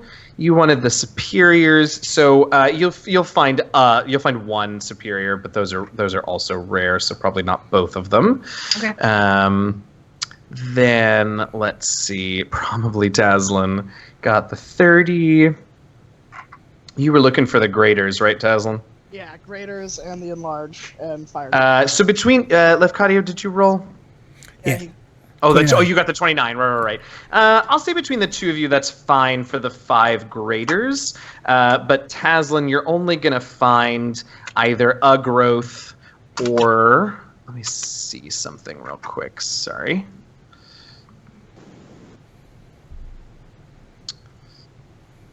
A growth or a not fire giant, but you can find a frost giant. But you'll have to choose. Oh. Sorry, Skype crashed. That's okay. You can find either a potion of growth or a potion of frost giant strength. I'll go with the growth. All right. And then, that's everybody. The only other thing was the resistance, which I actually think we're gonna... Yeah, I mean, you could find that without too much trouble, one would think. But were you looking for a potion or an item? Potion was what I was looking for. Yeah. I think potions are probably going to be more readily available. Yeah, the item's going to be a bit harder, but I'll say you can find a potion of necrotic resistance, sure.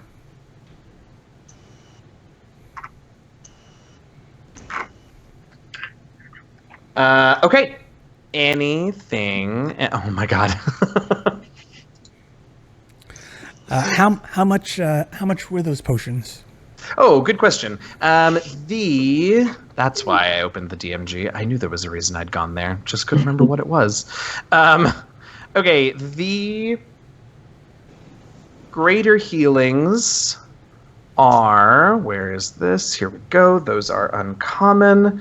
The greater healings are 250 gold. Total? No, each, sorry. And for the price of 5, so you can get the 5 of them for 1,000 gold. Okay. All of the others are 1,000 apiece. Nope, incorrect. The growth is also 250. Okay. The superior is 750, and the frost giant is 1,000.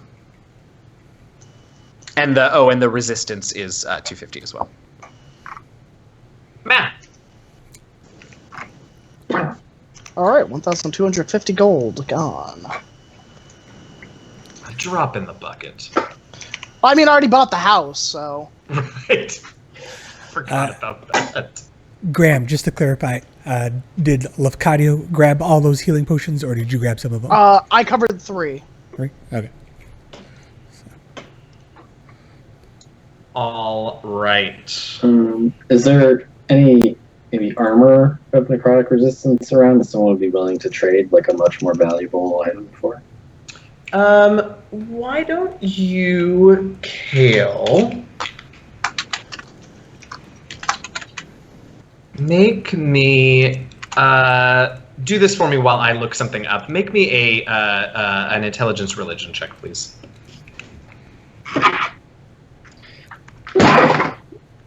What was that sound? Sorry. 21. My God. Whew. Right. At the moment, up here in Neverwinter, you don't find any. No one that you sort of go to this day has armor of necrotic resistance of any description. You got a couple of options. One of which is it's probably not impossible for you to possibly find a way to do some of that enchanting on your own, considering your particular bent of new powers with Denier. Might take some time, but not an inordinate amount of time, since you'd be enchanting an existing set of armor. So that's one possibility, or you can certainly ask the vendors to keep an eye out, but in the next few days before you have to meet Wampum, odds of something new and that specific coming in aren't great, but it's not impossible. Oh, before we leave, I have one other thing that I would like to do. Oh boy. I would like to purchase a scroll of sending so that I can transcribe it into my spellbook. Yeah, I mean, between the Harper Enclave and the library, I'm sure you can find one of those. Okay. So, yeah. That was the only prayer I ever wanted answered. That way I have collect calls to Raziel. Kale just starts weeping again. Just openly. Oh my god. Oh thank god. Amazing. Where is... Second. I will tell you how much this is.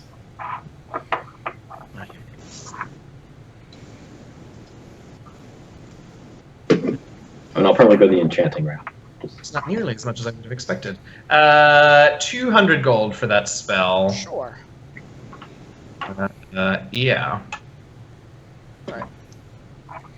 So it takes double the spell's level to transcribe, correct? Do what now? Oh, to transcribe it into your book. I'm sorry. Yeah. I was like, no, they did that for you. That's what you're paying for. Oh, okay. Yeah. No. I meant to get the scroll, but yes, for your to put it in your spell book, it is derp. Make sure I have this right. 2 hours and 50 gold per level. So it's a 3rd level spell. So another 150 gold in 6 hours of time. Okay. And it's not a necromancy spell, so you don't get to cut that off. Sad days. Sorry. Gail, did you have another something for us? Sorry. I was just clarifying that I will go the enchanting route somehow, if I can figure it out. Yes, so that's a thing that we'll deal with as we go. Anything else here in the Neverwinters? Before we leave, I've been carrying this thing around since, we started. God, yeah. That you totally know about, yeah. Oh, maybe it's not what I was thinking of then. I don't think it is. I don't think I've ever brought it up. I have a bag of rings. Oh, that nope. I was. It's just like a bunch of rings that I was told to deliver to the Harples like a long time ago. Oh yeah. And I never got around to doing Harples it. in Long Saddle? Yeah. Because wasn't that part of our deal to get the rings of fire resistance? For that guy? Yeah, something like that. We just didn't do it. So I still have all these rings. Are they enchanted or are they just rings? They're just Just rings. rings. Just rings. As far as I remember, I would like to. Kay would like to find maybe a fresh-faced young adventurer or a party of them, and pay them 10 shiny platinum pieces to deliver this bag of rings to the Harples. I am obsessed. The PC just created the adventure hook for a whole other party of adventurers, and it's amazing. Done. You find them at a tavern. You meet in a tavern, and they're fresh-faced and new, and they look a little uncomfortable in their armor, and they look a little scared, and you approach them, which makes them look a little more scared, and you give them their quest, and off they go on their quest to deliver. Well, now, what do you tell them?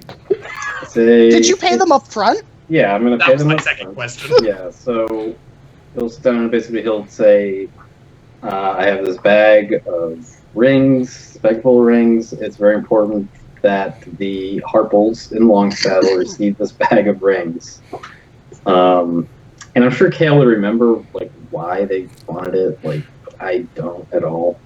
So he'll explain to them somebody wanted them to get these rings. I don't know, whatever. And he'll say, I will give you in total 10 shiny platinum pieces, and he'll set them down on the table and say, all you need to do is get these to the Harples. And then we come back here and you pay us. No, here it is. It's right there. I put 10 platinum pieces on the table. They look really confused and sort of huddle up for a second and whisper to each other. Make a wisdom perception check. Taking a I run. rolled a nat 20, baby! Where's my thing? They're convinced that you're.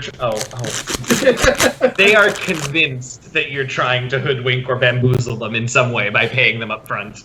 But in the end, they decide to do it anyway because it's still 10 platinum. I'll tell them. Uh-huh. If you guys don't believe me, all you have to do, when you get to the Harples, they are renowned spellcasters. Tell them to either scry on me or send a message to Kale or Vine, if they know who I am, and they will be able to confirm the veracity of my claim. Oh, okay, yeah, sure, man. Okay. All right, yeah, we'll do it. So they take the bag of rings and they tighten their armor and they check their weapons and off they go. And somebody in this chat better run that one shot. Judy, report back. Let us know how it goes. Just to catch everyone up, this was a quest we were given by a wizard in Silvery Moon, whose help we were going to get to travel to the inner planes, whose help we ended up not needing, and therefore never ended up traveling to the pretty much, yeah. So yes, that is how that all happened. I cannot wait to find out how that goes for that party. Bless their cotton socks. All right, amazing. Anything else? That's it. Yeah. Okay. Tazin will give the ring or the potion of resistance to Nos. Okay. Wait, what is this? It's going to make you more resistant to necrotic energy. Oh, already got it. Oh. I'm pretty sure Nos is Well, covered. give it to Wampum when you see him. Okay. I don't want him to think that I care about him or his well-being. Why would you not want them to think that? You're not there.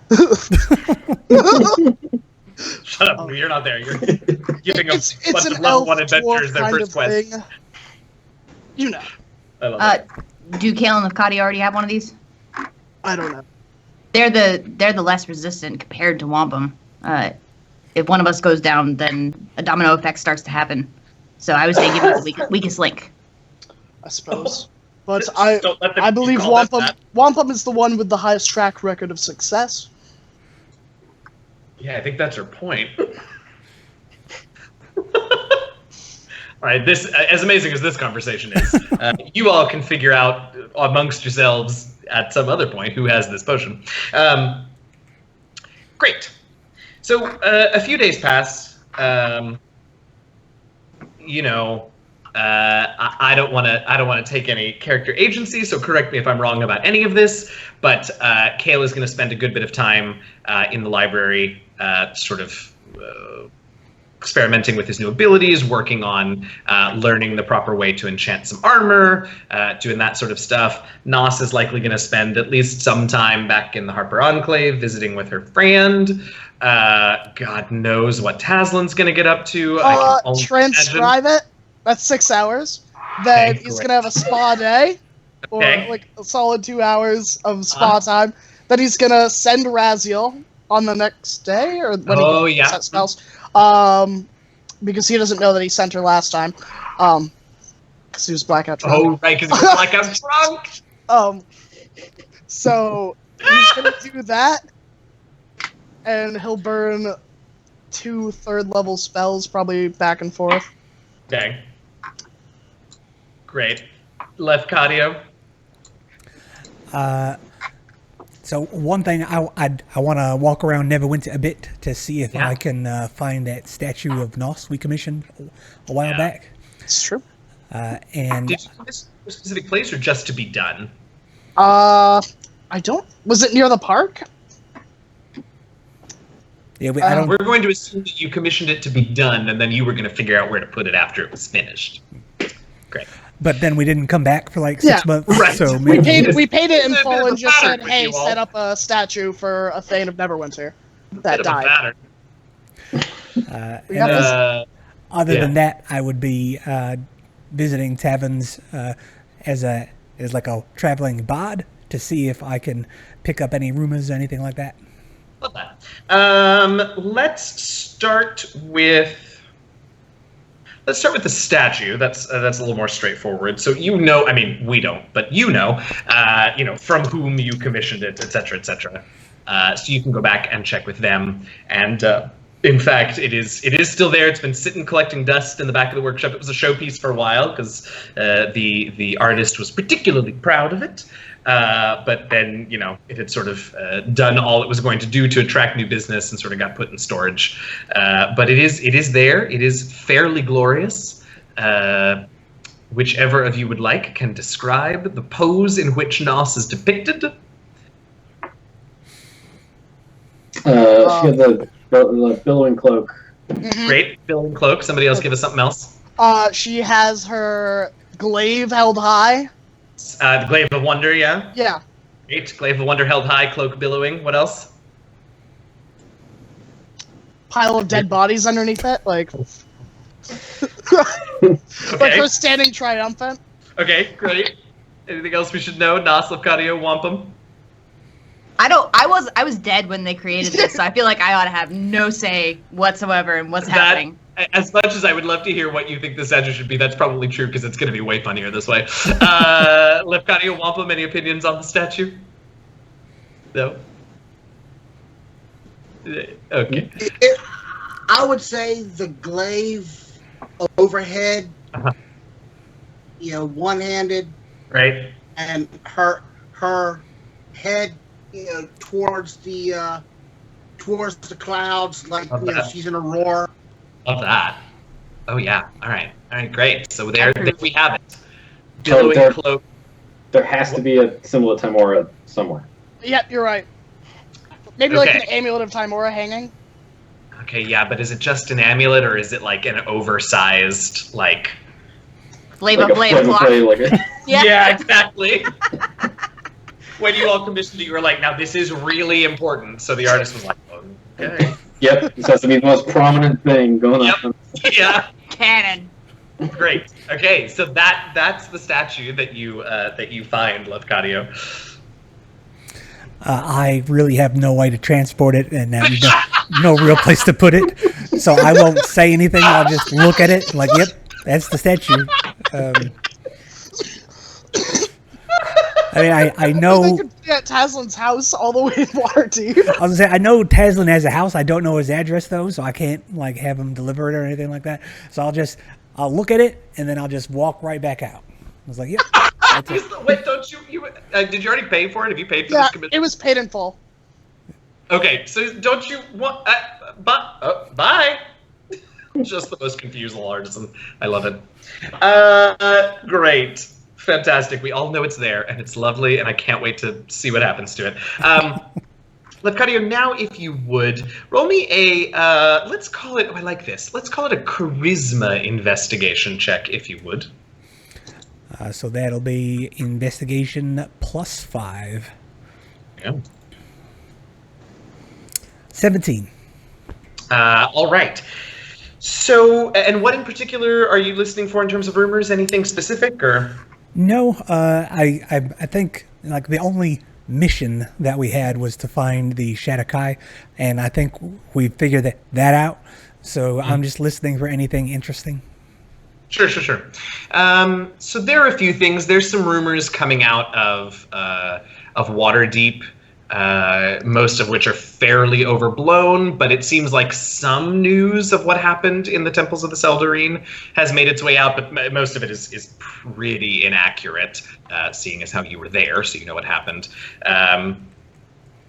There are a few other whispers about something weird going on with temples in and around places, but again, nobody really has good specifics about what they're seeing.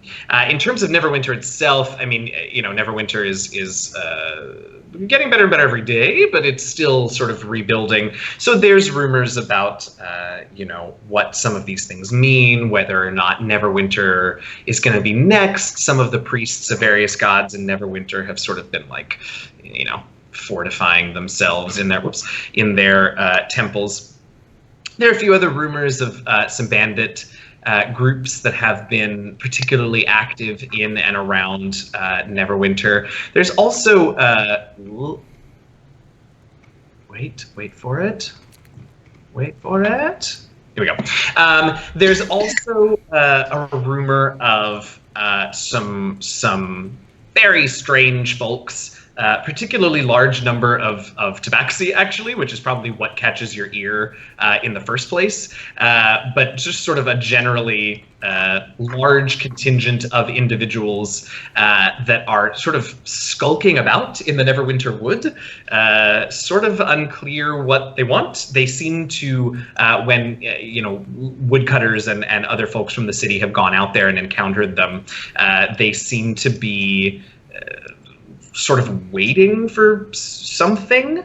It's not entirely clear. There also has been an uptick, super weirdly, an uptick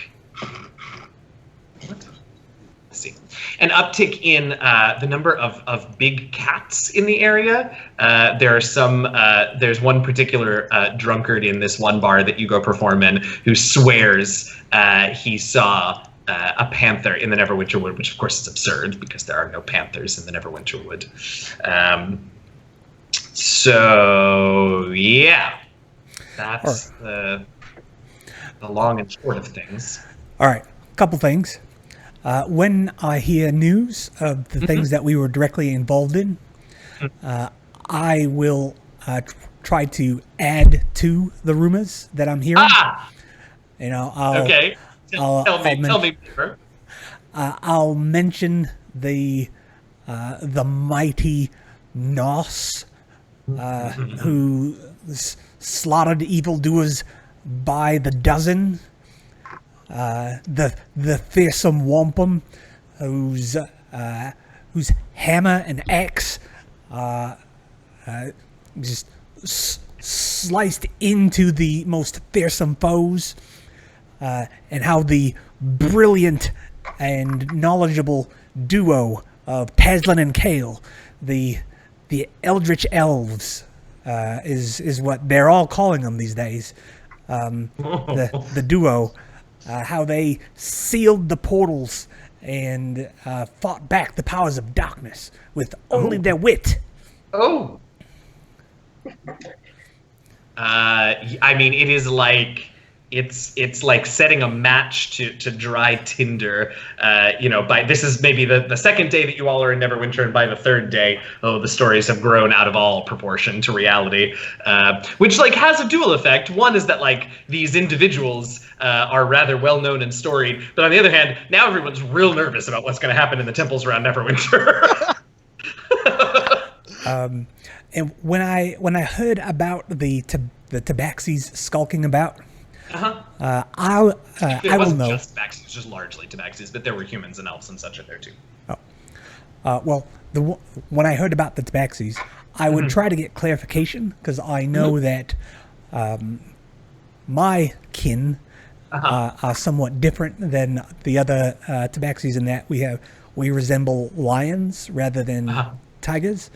And I'd be curious if these Tabaxis that were skulking around Neverwinter were of the lion variety or the non-lion variety.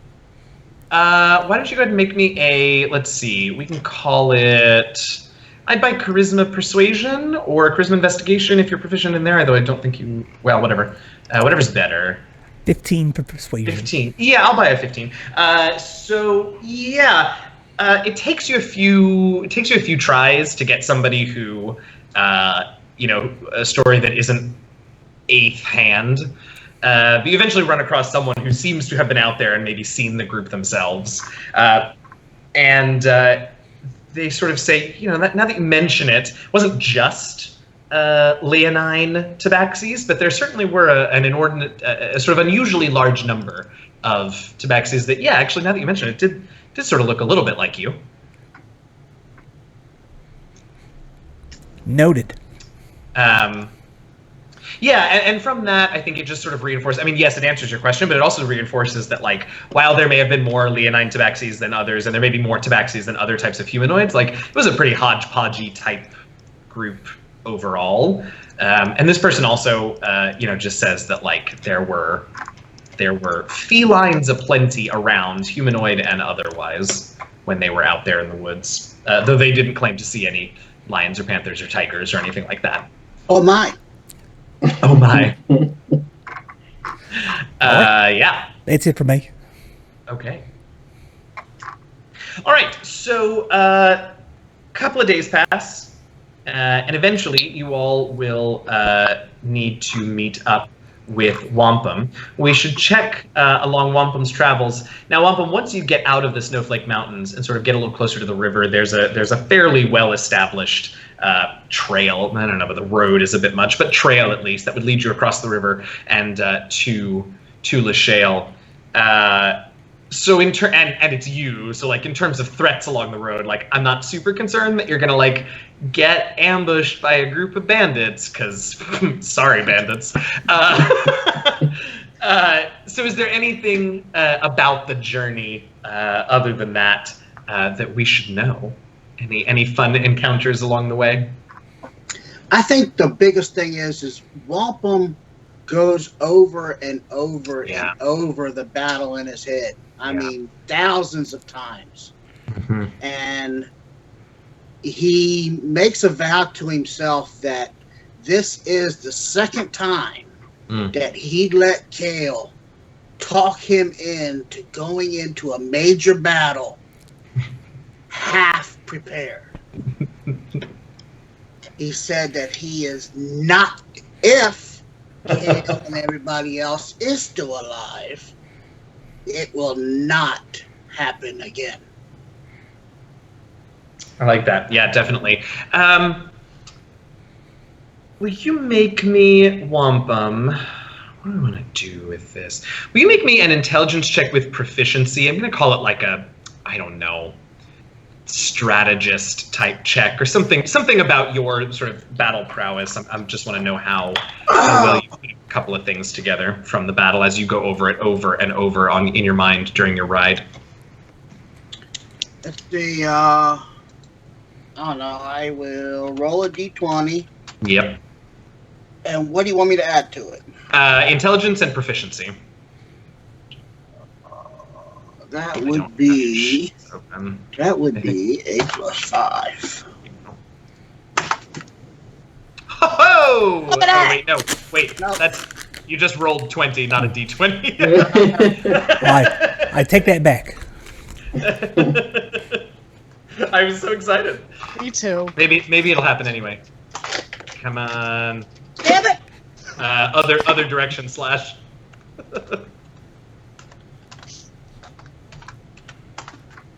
Oh. Oh. Yeah, I mean it's mostly so there are things that now that you've fought the Shatterkai a few times, like you're getting more and more savvy about their techniques and the magic that they have at their disposal, this and that. But most of your replays sort of focus around exactly what you said, which is like you walked into a battle with all of those individuals and a frickin' dragon, half cocked. So that's sort of where most of that replay centers around. And I do think you probably scare off maybe a group of bandits in the area, and maybe you see at night some wild animals that see your fire and smell your food, but you're able to sort of none of that is a particular issue for you. And eventually you do get to Lashale, and Lashale, as far as I can tell, and it sounds like Nas, you're from there, right? Yeah, it went Cloven Mountains, Lashale, Westgate. Then from Westgate to Sword Coast. So it sounds like Lashale has, as far as I can tell, and correct me if I'm wrong, but Lashale is sort of more of a sort of tribal village than a city, like a modern city. Is that sort of the case? Yeah, it's kind of rural. Yeah. In that regard, yeah. Yeah. And people mostly rely on their neighbors for things as opposed to the Lord's Alliance or anything like that. Yeah. Definitely. Yeah, and it's been around for a while. Sort of fairly isolated. It's fairly small, and wary enough of strangers. Not openly hostile, but certainly wary of of the dwarf with the great big axe and the 3 pack animals. I will add, just to put gasoline on this fire. Absolutely. They are pretty near to a village, tribe called Cirque, I think it was. Mm-hmm. And Cirque is a place that is dominated by lizard folk who are very territorial. Mm. And there are also potentially dragon turtle babies in the deep wash. Oh, okay. So they're definitely slightly nervous about a newcomer stalking in here, though it does ease their minds a little that you aren't a lizard person. So what are you doing, Wampum? Are you asking for shelter? Are you just hanging out? What you doing? Wampum will head to the stables and drop all three mounts there. That poor stable master is happy enough to take the horses and does not know what to do with Camilton Diaz. I will throw him a platinum. He will find out what to do with Camilton Diaz. I want all the mounts brushed, fed. I want all the saddles polished. I want Camilton in braids. I want Camilton in those braids like copper or brass accents. Yes. All over the place. So yes. Camilton makes a hell of a lot of noise as he's going anywhere. Oh my God. I can't wait for Taslin to ride Camilton again. At the braids thing, he sort of looks a little panicked and then just sort of murmurs that he'll get his husband involved. It's fine. He can help him. He doesn't know how to. It's fine. And then I am heading to the tavern. Oh, I'm shocked to hear it. Tavern is probably a generous term for what you find, but you find the drinking spot, yes, definitely. And I am going to claim my spot at the bar. If there's anybody in that spot, they're getting thrown out, and I am taking the stool. Hmm. And I want to 2-fist mugs in each hand. Yep.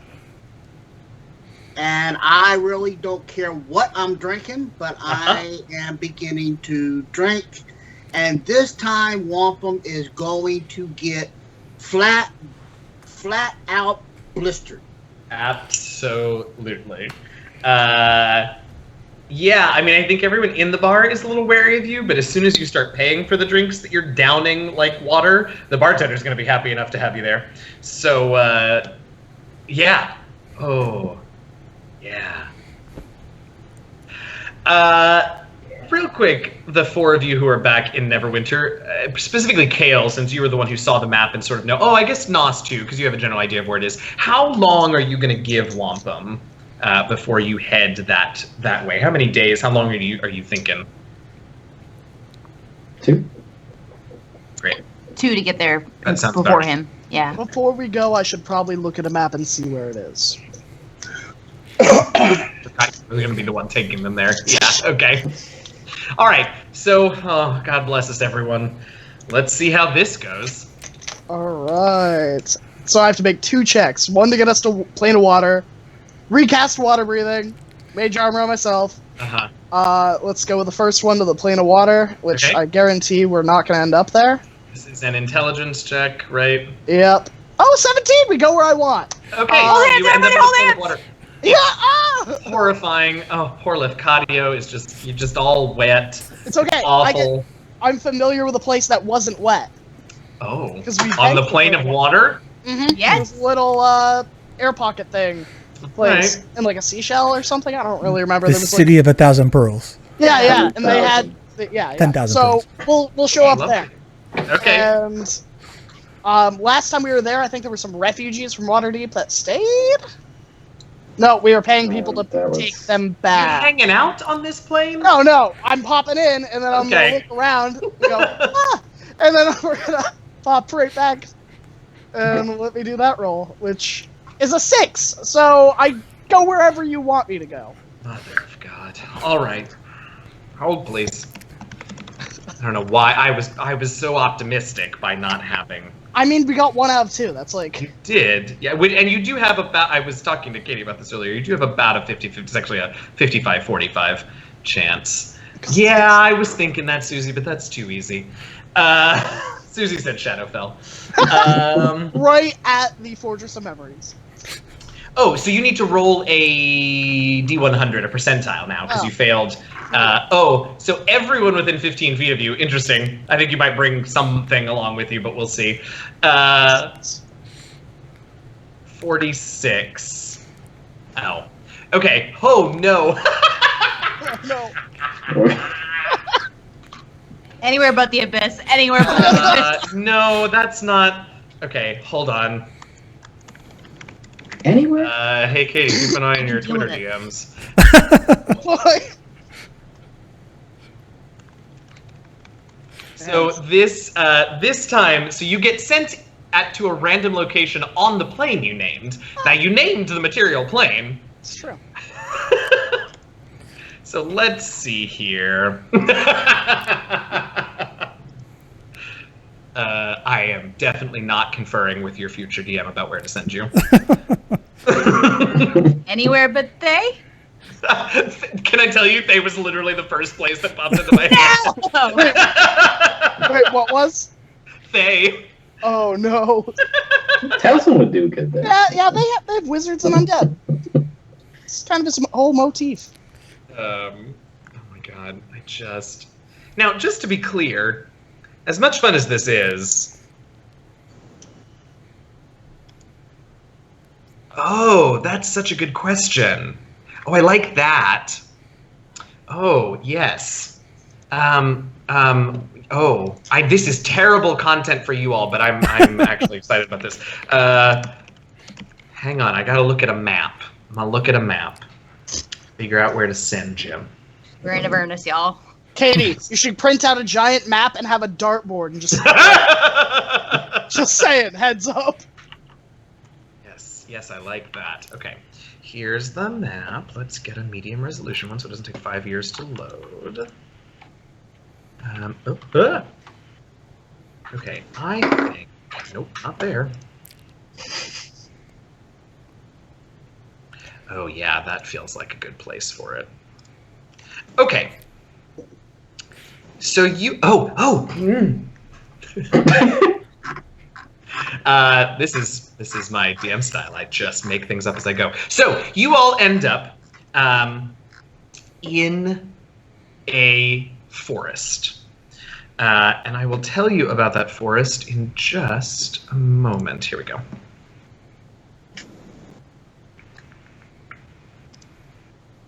Oops, wrong one. A, B, C, D, E, F, G. Here we go. Okay. You're in the center of a forest, and the canopy is extremely thick. Immediately it feels fairly temperate, so you have an idea that you're somewhere in the center north area of somewhere on the material plane. Should have sent you to Barovia, yeah. Oh, no. And you can see sort of just a little ways away from where you all are standing, and it's so obvious that it's really hard to miss. There is this oak tree that has got to be at least 350 feet tall. It is absolutely enormous, sort of, and on top of that, it's sitting on top of some sort of mound, just a little ways ahead of where you are, and. So are we talking like high forest? You can make an knowledge. Listen to me, 3.5. An intelligence. I'll take history or nature. Okay. Let's see. Oh, they're both going to be even, so. 11? Maybe. But at that moment, a group of humanoids who look rather startled, humans, I should say humanoids, humans, who look rather startled and who don't look like they enjoy being startled, sort of step out from the trees all around you, most of them wielding spears of some description. Whoops.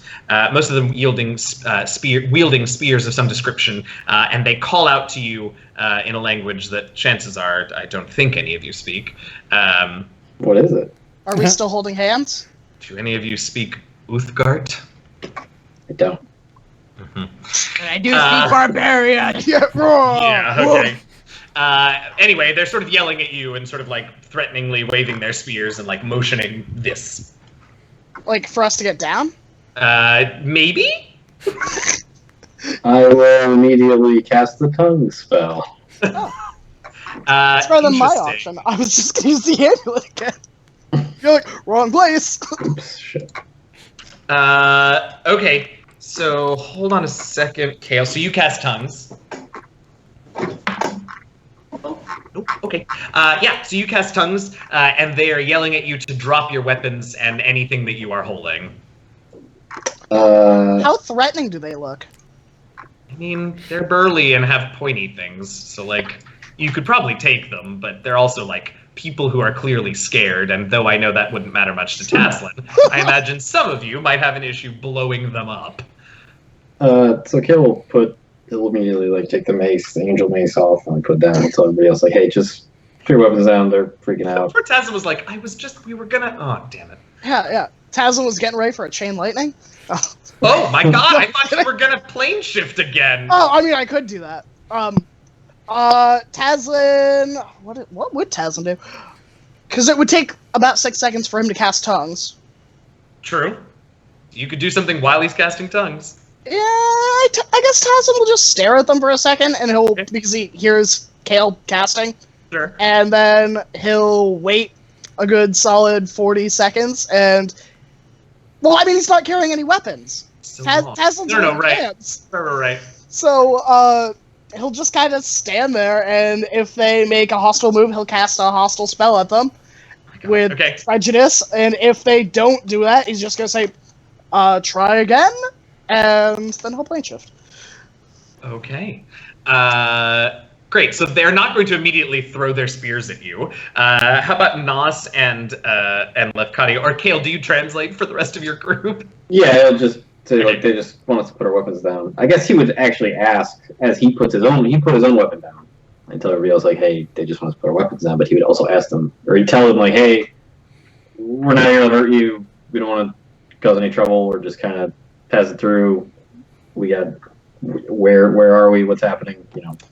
They are going to there's one in particular who his spear is adorned with various sort of feathers and sort of wrapped with leather and other sort of adornments, and he just yells out that you have trespassed upon Grandfather Tree's land, and that isn't okay. Okay, well we're just gonna leave then. No big deal, no harm. We didn't do anything wrong, I hope. I'll wave my hand. That was great meeting y'all. We'll see you next time. And I'm looking at Taslin, and I'm like, right, everyone's like, Taz. Do you want to pick up your mace before we go? Yeah, well, he'll look at the guy that was talking to him and he'll, like, reach down to touch his mace and be like, I'm just picking this up so I can take it with me. Basically, away from all here. of them just start yelling like, don't touch it, as you reach down for it.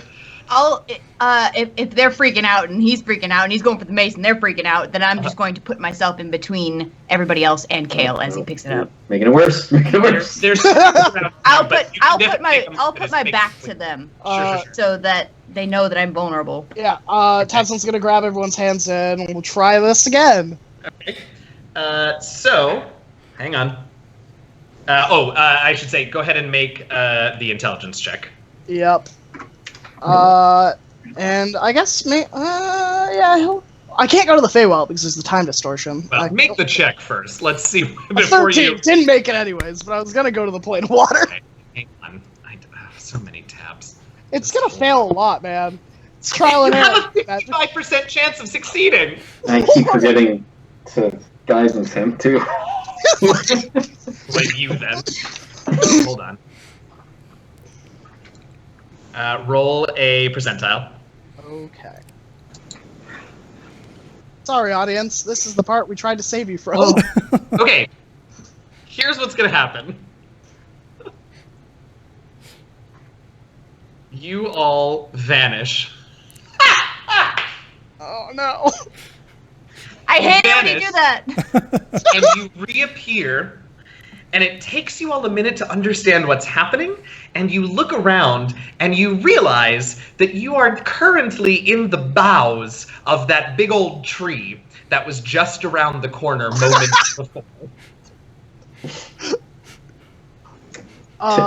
Kevin, do you need help? Yeah, maybe. It's been a while since we've used this. Okay, I and he'll get the. I mean, how are we in the boughs of this tree? I mean, you're just standing there, and I should mention that there are a lot of screaming humans down at the base of the tree right now. Different humans than the ones you saw in the woods, but equally upset. I would love to holler down at them back, just using my guttural hobgoblin-y inhuman roar. Absolutely. Make me a charisma intimidation check, please, Nas. Fucking got it. Yes, do it. Do it. It's an 18. Okay, I gotta roll for them then. How many of them are there? 1, 2, 3, 4, 5, 6. scaring women and children. Oh, wait, here, let's do this. This would be easier. Roll 60, 20. Ooh. Good lord, stop! Okay, so most of the people down below are not having it and figure it's probably their leader's problem and stop yelling and or pointing bows and such up at you. However, 2 of them are very affronted that you have apparently climbed the boughs of their most sacred tree and are going to fire upon you. That's come on. So let's see, how many of you are up there? There's 4 of you up there. Yeah. Okay, so that's 1 at Taslin and 1 at Kale. Oh, poor Kale. Seriously, I'm like in front of everybody. I'm making this about me. Well, not any. Oh, from the yell. You're absolutely right. Let me do this again, and I'll give you additional numbers. So they're both at Nos. Good. Great. I can't imagine they're gonna. Oh, does 22 hit you? Let me check. Yes. Mm-hmm. How about a 17? 17 just hits. Yeah. Okay. Wow. Okay, so impossibly, these two archers down below do manage to ping you with some arrows. Oh, for a total of 5 damage. Okay, I would like to take that arrow in my arm and just snap the shaft and. They are still yelling, Kale, for you all to come down, and a couple of them that ran off are yelling for someone to come help. Okay, so as Kale's reaching into a pocket. I will also say you're not super high up in the tree. Like you're maybe 50 feet off the ground. Like you're not at the top of the tree. Go on, Kale. Okay, as he's reaching into like a pouch to pull out his lucky rock, he's like murmuring, like, well, he's not murmuring, he's saying out loud, like, I'm very sorry, Grandfather Tree, we didn't mean to do any of this. I don't know if you can understand this or anything, or if you're a real thing, but sorry.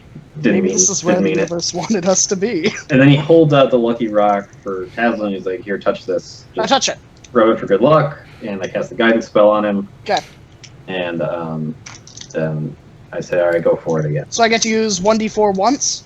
Yes. Yes. And then what does the lucky rock do? I have advantage? No, that's just that's how his... I cast guidance. Yeah. Okay. All right.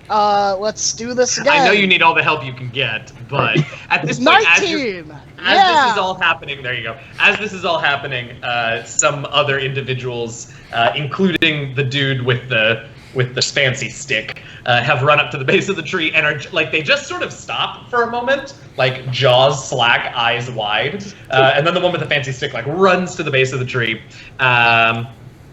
Plane of water, right where we left last time. Hold on, sir. hold your horses. Oh no. Okay. I'm glad this thing doesn't have charges, right? I know, right? Jesus. Yeah, right.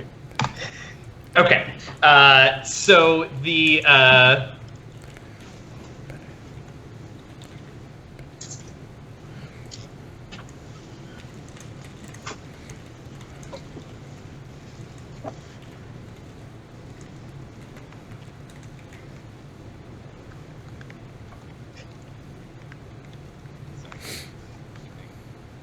right. Yes. So the one with the fancy stick shouts and waves it at you as you cast the spell. As you cast the spell, Taslin, and you end up back outside the city of 1,000 pearls, or what have you. Are you doing all right, Nos? Thumbs up. Yeah, fine. All right, let's do this again. As they say, third time is the charm. My God. Oh no. There ain't no D4 that can help that. No. Roll a percentile. All right. This is just Taslin not getting anything right today. The one day I don't prepare enhance ability, and now all of a sudden. Okay. Well. Okay. So you all find yourselves, Taslin. I mean, at this point, you know. Shit! It didn't. That something was. Oh no. And you all find yourselves in some sort of hut, or I don't know, some sort of small dwelling, some sort of small semi-primitive dwelling of some description. Well, playing shift again. Taslin's just gonna keep doing it, like every time he appears in his not Just out of curiosity's sake, like this cannot be pleasant after this many tries. Oh yeah. Did we just do like a 6-second pause in the plane of water, or are you like taking a breathe? Like what? Are we just like? I think it was boom, boom, boom with Taslin. Amazing. Amazing. It's like people saw us disappear the first time, and then we like reappear, like 15 seconds. We're like, huh? And then we disappear, and they're just like, oh, amazing. Okay. Bless me. Okay, we're gonna have one more round of this, and then we're gonna talk to Wampum about something. It doesn't even matter what. But go ahead and 21. Okay, so you go to the plane of water again. Back. Okay. And then, Could you fucking not? I mean, if someone wanted to give me inspiration, maybe I could. Okay. No, I'm not helping you. You're doing this to yourself, and you know it. We're Hold on. Oh my God. Where is... I need a map and an adult. I know there's a map here somewhere. It's such a good map, too. There it is. Okay. So this time... Aha. Okay, that's a good place for it. This time, you end up...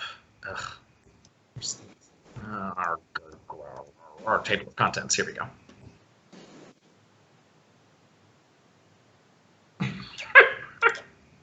Okay. This time, you end up in a very smelly, horrible, like, I don't know how to describe it. Pit, maybe? Where are you all? Here we go. Some sort of horrible, smelly pit. And right next to where you all sort of pop up is a sort of cage of sorts.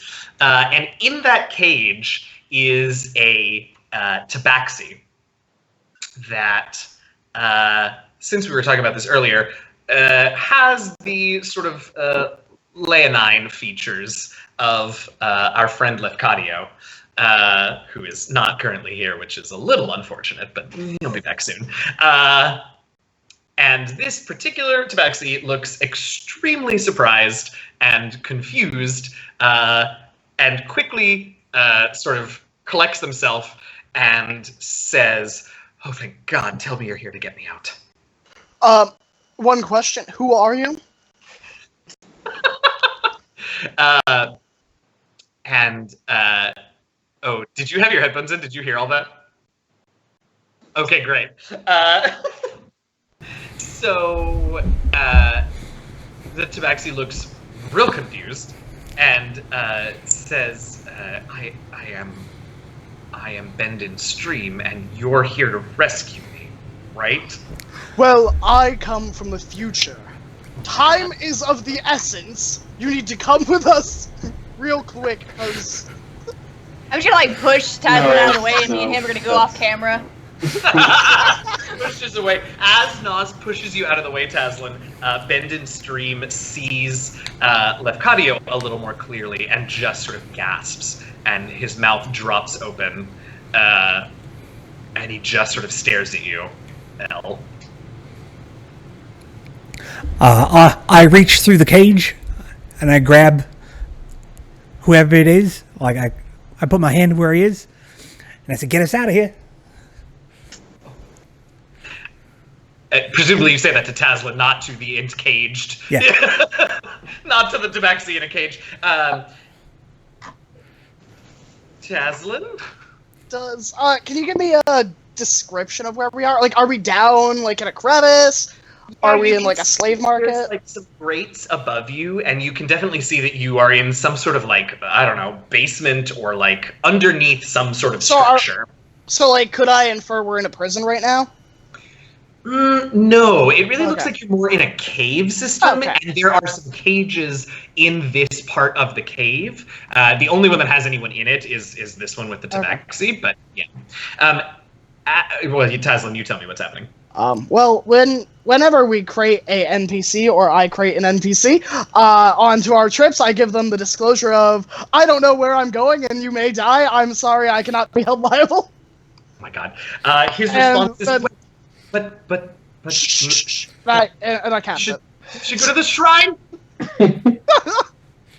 Roll. We're never getting there. 25, nat 20. Right. So Sure. you're in the plane of water. One Nice. Last time, rub the rock. 20! Okay, good. more. Okay. Thank. Oh, man. Phew, Amazing. now I remember why I So don't you use do this have thing. this. You do have this poor tabaxi with you, but you appear. My gods. I don't even remember the town's name. Lachelle.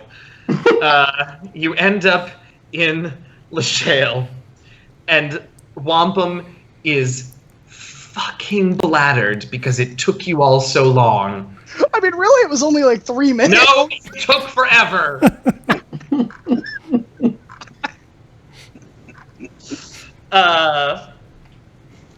And you all pop in and you scare everyone in the tavern. And what do you do? My God. I will order a drink. I'll just walk up, put down a coin, and be like, I'll have an ale.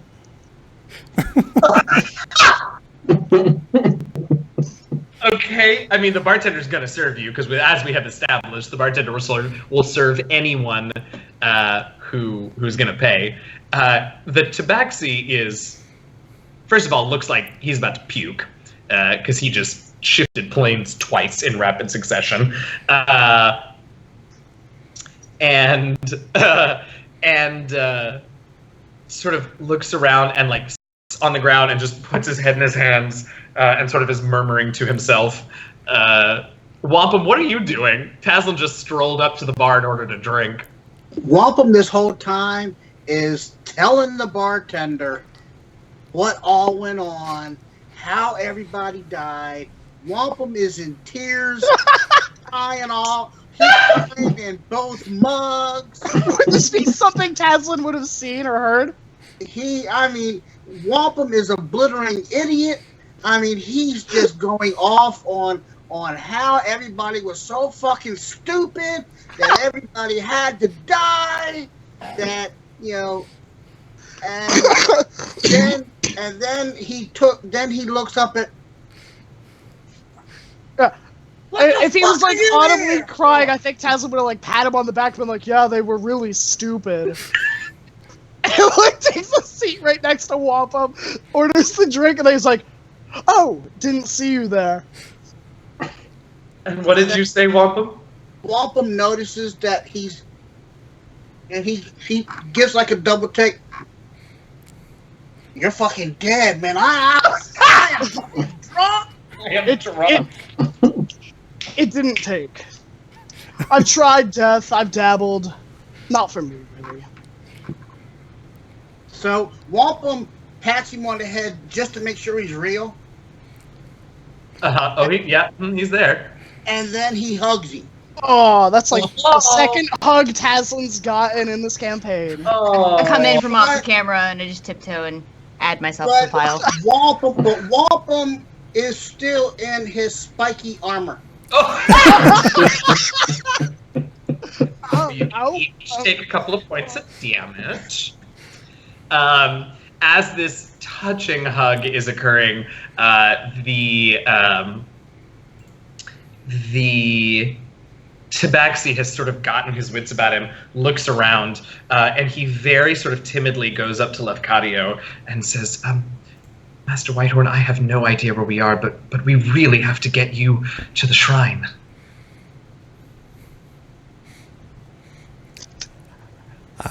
I'm gonna respond, but that sounds like a spot where you would cliffhanger. I was gonna see if you had a snappy one-liner, but if not, that's where we're gonna leave it for this week.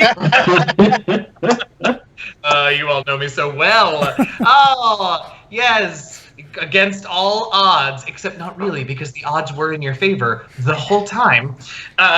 You managed to reunite together. It took a hot second, but the team is back together with some poor tabaxi dude, and that's where we're gonna leave it.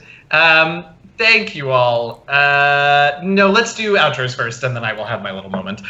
So let everybody know who you are, who you played, where we can find you on social media, and we're gonna go in reverse order. So we are gonna start with Carl. Hi, I'm Carl. I was playing Lafcadio Whitehorn, the Tabaxi Warlock. I also play Belia Dwinzer, the Shadar-Kai Bladesinger, on this very channel, Tuesday nights at 9 p.m. Eastern. I was just a big fan of all the tomfoolery that happened tonight, but am just beside myself with having to say goodbye to our DM, Jazzy Hands. Eugenio, you've been super fantastic, and we are definitely going to miss you. Just everything you have done has been 100% amazing, and that's all I got to say. Thank you. Vinny. Hi, Vinny. I play Kale. I exist in the real world. I'm everywhere and all consuming. Yeah. What Carl said, basically. It's been a really great time. Thank you so much for joining us. I kind of feel like you get me. You always pick up on shit I'm doing, which I appreciate. I usually try to. So it's been really fun, and I'm really sad to see you go, but I'm also excited for the future. So. No, thanks. Casey. Hi, I'm Casey. I'm Casey H on social media. You can find me there under that name.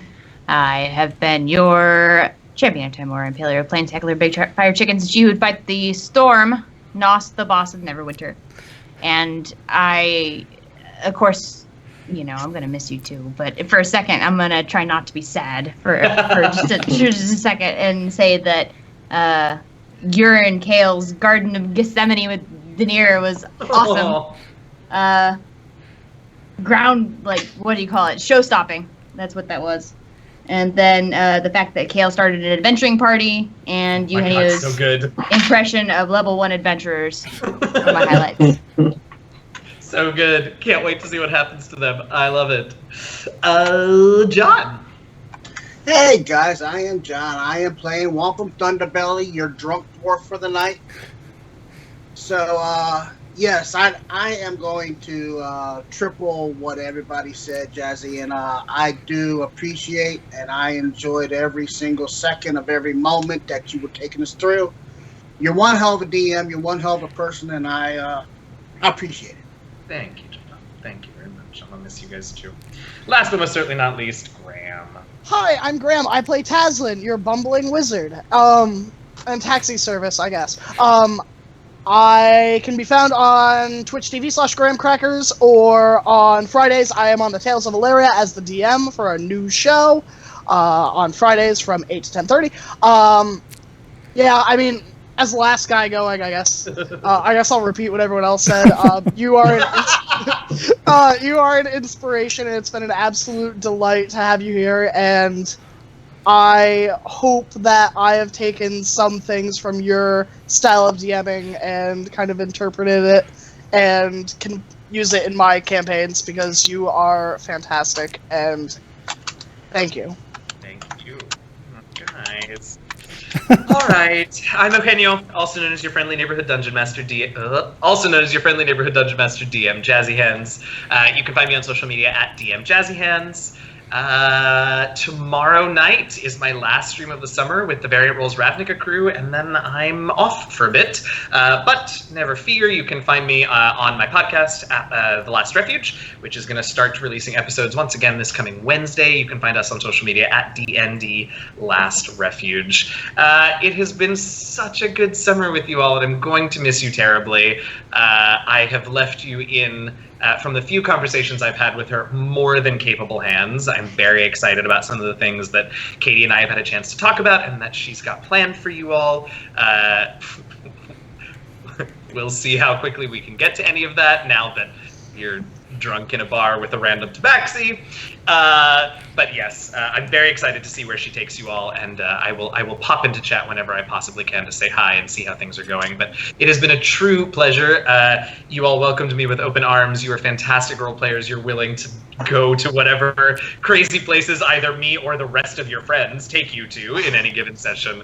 And that's a real joy and makes my job that much easier because you all are so willing to just go there. So thank you. All right. So, just to reiterate the schedule for the next couple of weeks for these folks, the next session that the Half-Rate Heroes have will be this coming Saturday, August 24th at 11 a.m. Eastern, 8 a.m. Pacific, and it's going to be over on Katie's channel, which is twitch.tv/KatieQuixotic. So check them out there. There's a link in the chat right now. They're going to be doing their Session 0 with Katie to sort of get everybody on the same page there, get prepared for what is to come. So be sure and check that out. Then they will have a regular gaming session on Labor Day on Monday, September 2nd at 11 a.m. Eastern, 8 a.m. Pacific. Back on this channel, on Crituitous RP. That'll be their first full gaming session with Katie as the DM. And then from there on out, the games will move to Saturday mornings, again, 11 a.m. Eastern, 8 a.m. Pacific, here on the Crituitous RP channel, starting on, what would that be, September 8th? Is that right? 7th. September 9th, September 7th. And then Saturdays from there on out. So, different time, same place. Stick around to see how all of this shakes out. And I'm very excited for it. Anything else that I need to let folks know? No. It has been a pleasure. Thank you all very, very much. I hope to see all of the 5 of you wonderful, amazing players, and all of you, I'm pointing over here like you can see that the chat is on this monitor, but whatever. All of you lovely humans in chat. Once again, thank you, Judy, for your awesome adventure that kicked off this whole adventure all those months ago. I took a lot of inspiration for where the whole story ended up going from that adventure, and though we have left that town behind and a lot of those characters behind, a lot of where this has ended up was inspired by some of the really awesome things that were in that adventure. Everybody who doesn't know should check out the Uncaged Anthology Volume 1, where Judy's adventure, Ghastly Grins, which features the Dullahan, which was the first adventure that I sent these folks on. So check that out. Thank you all for watching. Thank you all for playing. I will see you all around the interwebs and the Twitter sphere and the Twitch sphere, which is what I meant to say.